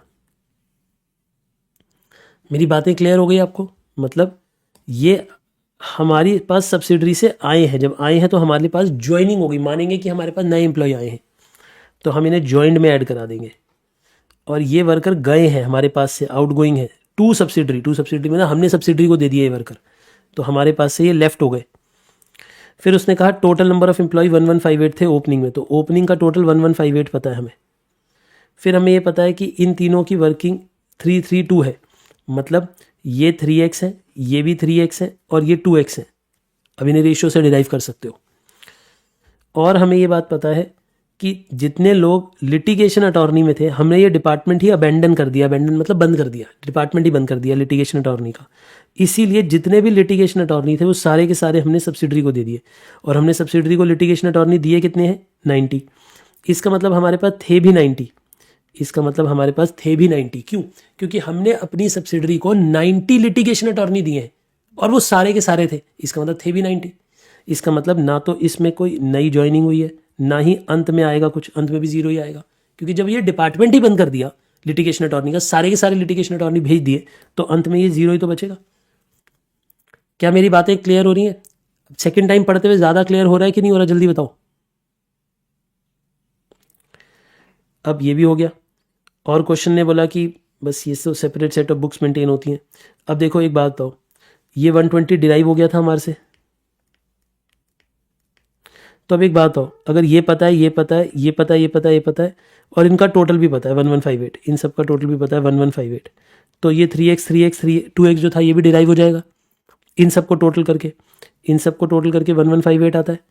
तो हमने इक्वेशन बना दी, देखो हमने इन्हें 3x 3x 2x ले लिया, और इन सबको ऐड करके 1158 कर दिया।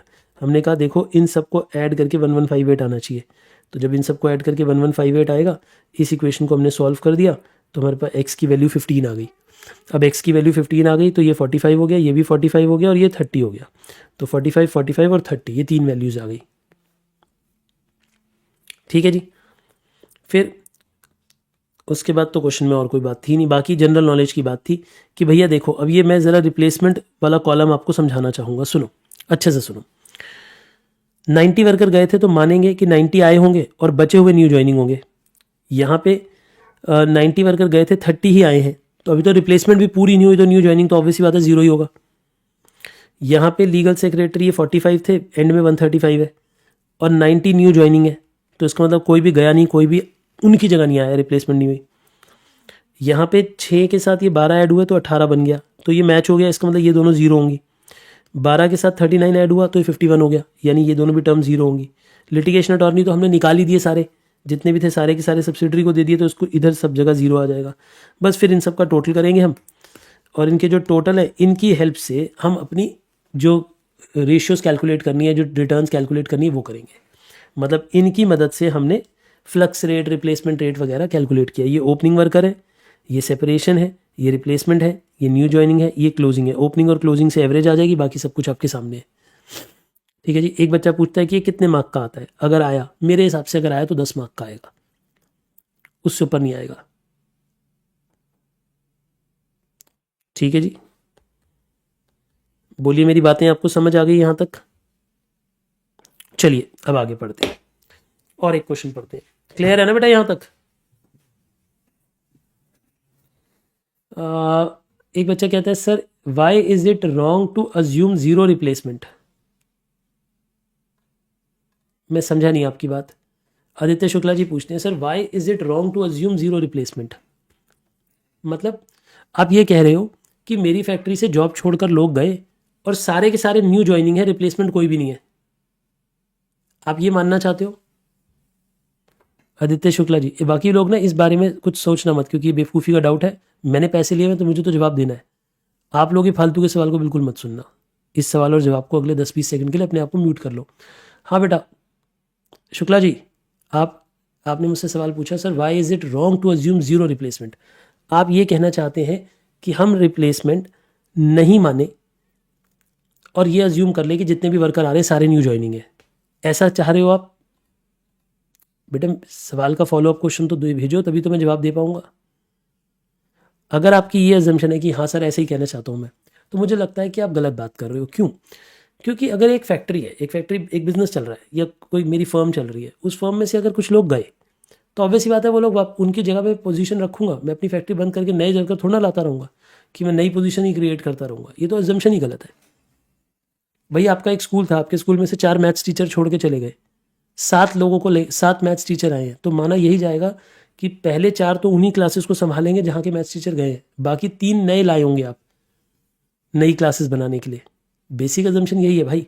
अब आपको नई 4 मैथ्स टीचर जॉब छोड़ कर चले गए, अब इन बच्चों को बेसहारा छोड़ दो, इनकी मैथ्स छुड़वा दो। नए जो 7 टीचर आए उनके लिए अलग 7 क्लासेस बनाएंगे, तो बेवकूफ़ी की बात हुई। आई होप आप समझ पा रहे हो मैं क्या बोल रहा हूँ। कूल। चलिए एक थोड़ा हल्का क्वेश्चन करते हैं, फिर उसके बाद एक भारी और करेंगे। क्वेश्चन नंबर 19 इजी क्वेश्चन है, वैसे ही आप भी कर सकते हो, बट एक बारी फुल स्पीड में करते हैं क्योंकि इसमें ना बिगिनिंग के वर्कर पूछे हैं। ये थर्ड वाला पॉइंट जो है ना, ये आखिरी वाला पॉइंट, ये आपको फंसा देगा। सुनिए थोड़ा सा। क्वेश्चन नंबर 19 प्लीज पढ़ना स्टार्ट करिए मेरे साथ। The rate of the change of the labour force in a company during the year was, तो लेबर टर्नओवर रेट ही निकाल रहा है। 13% है फ्लक्स, 13% है फ्लक्स, रिप्लेसमेंट है 8, सेपरेशन है 5।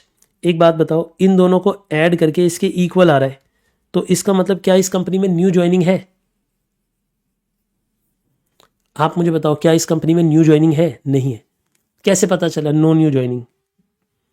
क्योंकि डेटा से पता लग रहा है। और हमारे पास सेपरेटेड वर्कर हैं 40, इस क्वेश्चन में बोला गया है सेपरेटेड वर्कर हैं 40, तो इससे सब कुछ धीरे धीरे करके समझ आने लगेगा हमारे पास। आइए क्वेश्चन नंबर 19 हम करना स्टार्ट करते हैं। लिखिए ज़रा सॉल्यूशन नंबर 19। क्वेश्चन ने बताया हुआ है कि नंबर ऑफ सेपरेशंस कितने हैं, यानी S 40 है। नंबर ऑफ रिप्लेसमेंट्स कितने हैं, रिप्लेसमेंट्स कितने हैं जल्दी बताइए। रिप्लेसमेंट हमें नहीं पता। नंबर ऑफ न्यू ज्वाइनिंग कितने हैं? न्यू ज्वाइनिंग इस क्वेश्चन में 0 है। क्यों 0 है? मुझे पहले ही पता लग गया कि न्यू ज्वाइनिंग 0 है। बताओ क्यों न्यू ज्वाइनिंग 0 क्यों है? क्योंकि क्वेश्चन में फॉर्मूला में ही पता लग गया था। देखो ऐसा इसलिए है क्योंकि अगर मैं वर्किंग नोट नंबर 1 यहीं पे बनाऊं तो जो फ्लक्स रेट था वो equal to separation rate plus replacement rate आ रहा है, यानी फ्लक्स रेट 13% है, ये 5% था। ऐसे ही था ना, 5 और 8 शायद, 5 और 8। तो क्योंकि ये मैच कर रहा है, इसके साथ इक्वल आ रहा है, ग्रेटर नहीं आ रहा, मतलब इक्वल आ रहा है ग्रेटर नहीं आ रहा। अगर इक्वल आ रहा है ग्रेटर नहीं आ रहा तो इससे आपको क्या पता लगता है? तो इसका मतलब ये साफ है कि इस क्वेश्चन में there are no new joining. ठीक है जी, याद है मैंने आपको इसके बारे में एक कंसेप्ट नोट लिखवाया हुआ है। कितने बच्चों को ध्यान आ रहा है वो कंसेप्ट नोट? कि हमें चेक करना होता है कि फ्लक्स ग्रेटर है या फ्लक्स इक्वल है। अगर इक्वल है तो नो न्यू ज्वाइनिंग, और ग्रेटर है तो न्यू ज्वाइनिंग है। सबको याद आ गई बात? आइए अब हमें ये पता है तो भैया फिर तो मजा ही आ गया जिंदगी का। कैसे मजा आ गया बताओ? अगर मैं आपको ये बोलूं कि सेपरेशन रेट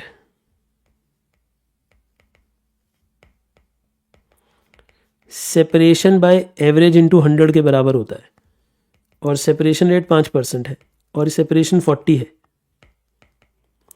तो अब आप मुझे बताओ कि इस हिसाब से, यानी इस पर्टिकुलर हिसाब किताब से मेरे पास एवरेज कितनी आ जानी चाहिए? जल्दी बताइए। इस हिसाब से मेरे पास एवरेज कितनी आ जानी चाहिए? तो मेरे पास एवरेज आ जानी चाहिए 40, फिर इंटू 100 कर लो, 4000 आ जाएगा अपॉन 5। तो एवरेज कितनी आ जानी चाहिए? 800। तो एवरेज वर्कर्स आ गए 800, एवरेज नंबर ऑफ वर्कर्स 800। अच्छा जी, अब आप मुझे बताइए रिप्लेसमेंट रेट कहती है कितना है? Replacement rate, replacement upon average into 100, वो है 8%। रिप्लेसमेंट नहीं पता लेकिन एवरेज पता है, परसेंटेज तो दोनों तरफ ही है, तो 800 का 8% निकाल लो, तो 64 इज इक्वल टू रिप्लेसमेंट्स।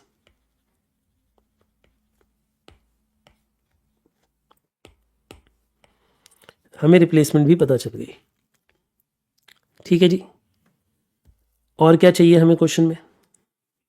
आइए पढ़ना स्टार्ट करते हैं और आगे क्वेश्चन की रिक्वायरमेंट मांगते हैं।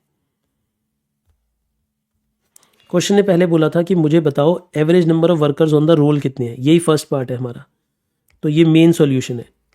अभी तक तो वर्किंग नोट चल रहा था। Main solution number 1, average number of workers,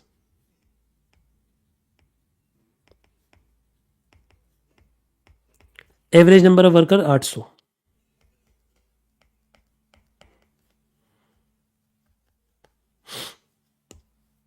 number of worker replaced during the year, replaced,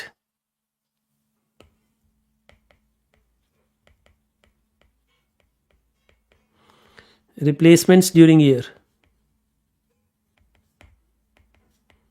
64। फिर वो बोलता है द नंबर ऑफ न्यू असेशंस, मतलब न्यू असेशंस बोल रहा है। देखो टोटल असेशन नहीं बोल रहा, न्यू असेशंस बोल रहा है, न्यू रिक्रूटमेंट्स की बात कर रहा है। अब एक बात बताइए, क्या इस क्वेश्चन में न्यू असेशंस कितनी हुई है? 0। इस क्वेश्चन में न्यू असेशंस कितनी हुई है? न्यू ज्वाइनिंग्स कितनी हुई है? बेसिकली न्यू ज्वाइनिंग 0 है।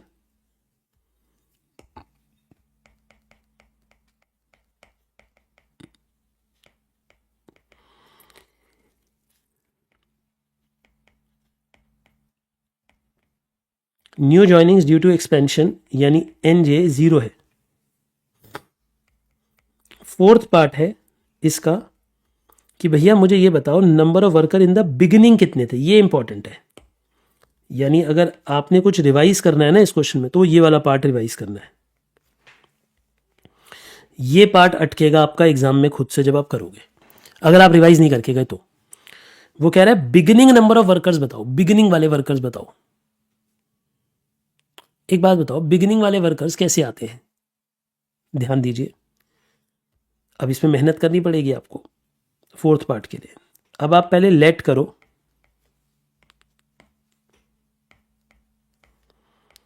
Opening workers is equal to x, opening number of workers. हम ये अज्यूम कर लेते हैं कि ओपनिंग वर्कर्स एक्स है। हमने क्या अज्यूम कर लिया बेटा? ओपनिंग वर्कर कितने हैं हमारे? एक्स। हमने ये अज्यूम कर लिया कि ओपनिंग वर्कर एक्स है।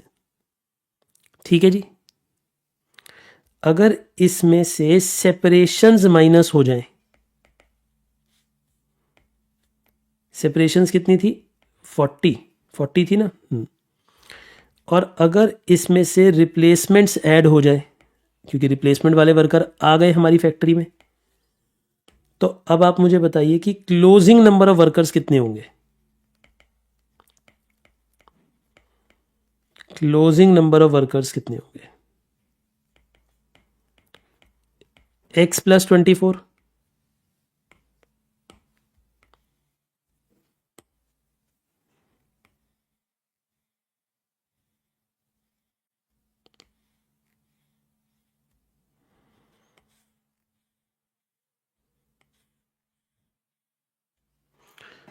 बोलिए मेरी बातें आपको क्लियर हो गई? मैंने क्या कहा?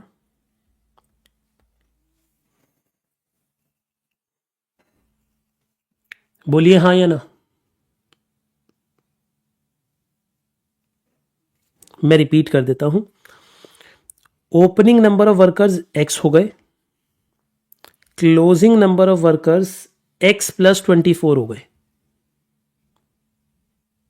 अब हमें अगर ओपनिंग पता है, क्लोजिंग पता है और हमें एवरेज भी पता है, तो एवरेज वाले फॉर्मूला में पुट करके आंसर आ जाएगा। देखो एवरेज कैसे आती है,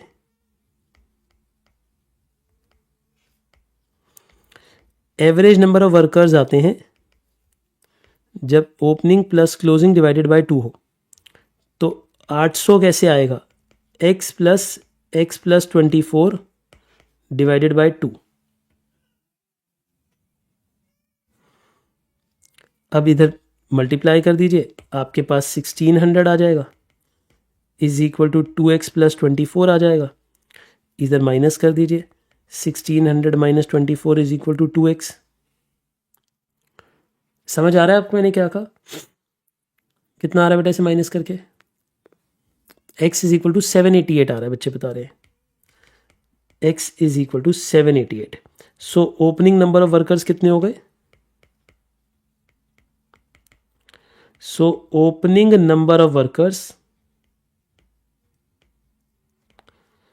इज इक्वल टू 788। मैं आशा करता हूं कि आपको ये सारी बातें अच्छे से समझ आई हैं। देखो बेटा, क्वेश्चन अगर पढ़ना है ना चैप्टर, तो इसी डेप्थ में पढ़ो कि हर तरह का क्वेश्चन पढ़ा हुआ आपने,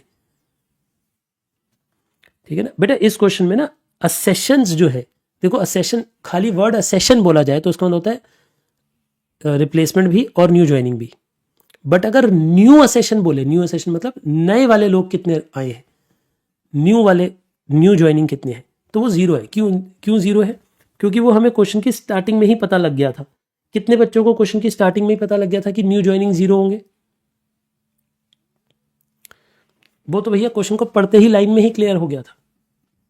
तो बस हमने ये इस लाइन से ही पता लग गया था कि नो न्यू ज्वाइनिंग।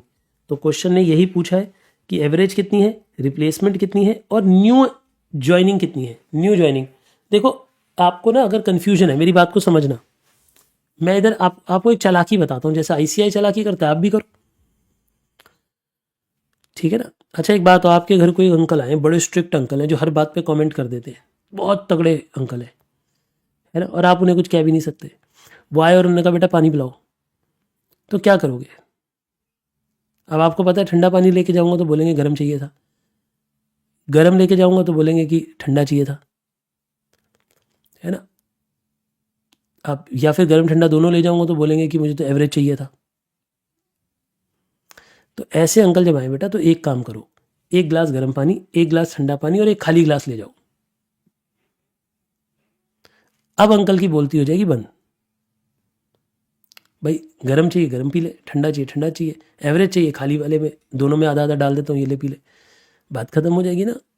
आप अंकल जी के लिए मन से जो बातें बोल रहे हो मुझे पता है, लेकिन मुंह पे तो नहीं कुछ भी कह सकते उन्हें। बोलो यहां तक की बात क्लियर है? अब ऐसा ही आईसीआई और आपका रिश्ता है।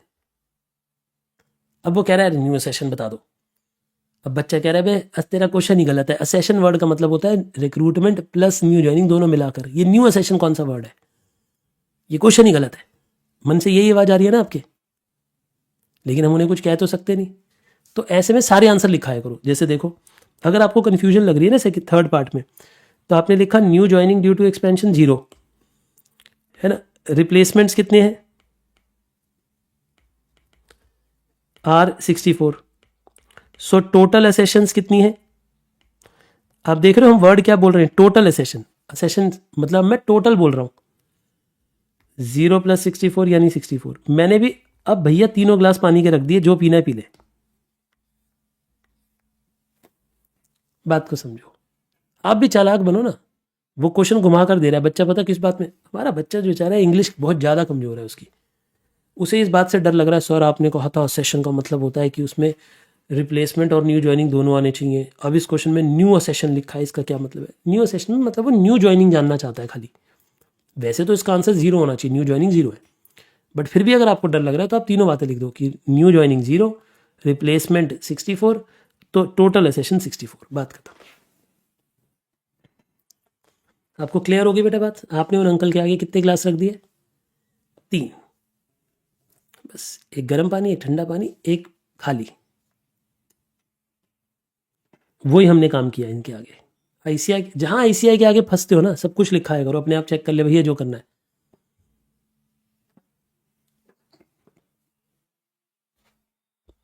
एक बच्चा कह रहा है सर अगर असेशन निकाल दिया तो गलत हो जाएगा, फिर सिर्फ असेशन निकाल दिया तो।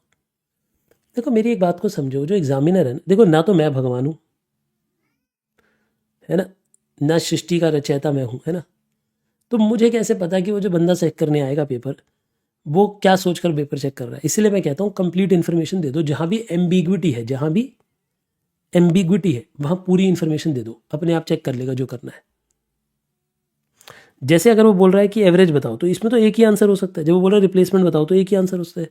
पर जहाँ एम्बिग्विटी है, जहाँ पे क्लियर नहीं है क्वेश्चन, वहाँ पे आप 2-3 आंसर जो बन सकते हैं सारे कराओ। जैसे मैंने इधर दोनों तीनों लिख दिए कि जो चेक करना है बेटा कर ले। क्या बातचीत क्लियर हो गई आपको? ये क्वेश्चन भी समझ आ गया? आज इतना ही पढ़ेंगे, मुझे लगता है हमने हैवी कर दिया आज की क्लास। आज का जो क्लास में मैंने पढ़ाया इसे रिपीट करके आना, क्लास वर्क को ही रिपीट करके आना, बस दैट इज इंपॉर्टेंट।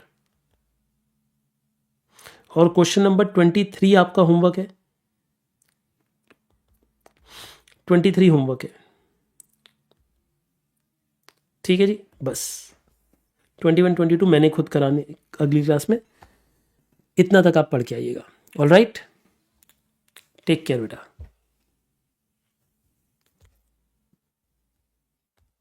ये वाला क्वेश्चन होमवर्क दिया मैंने।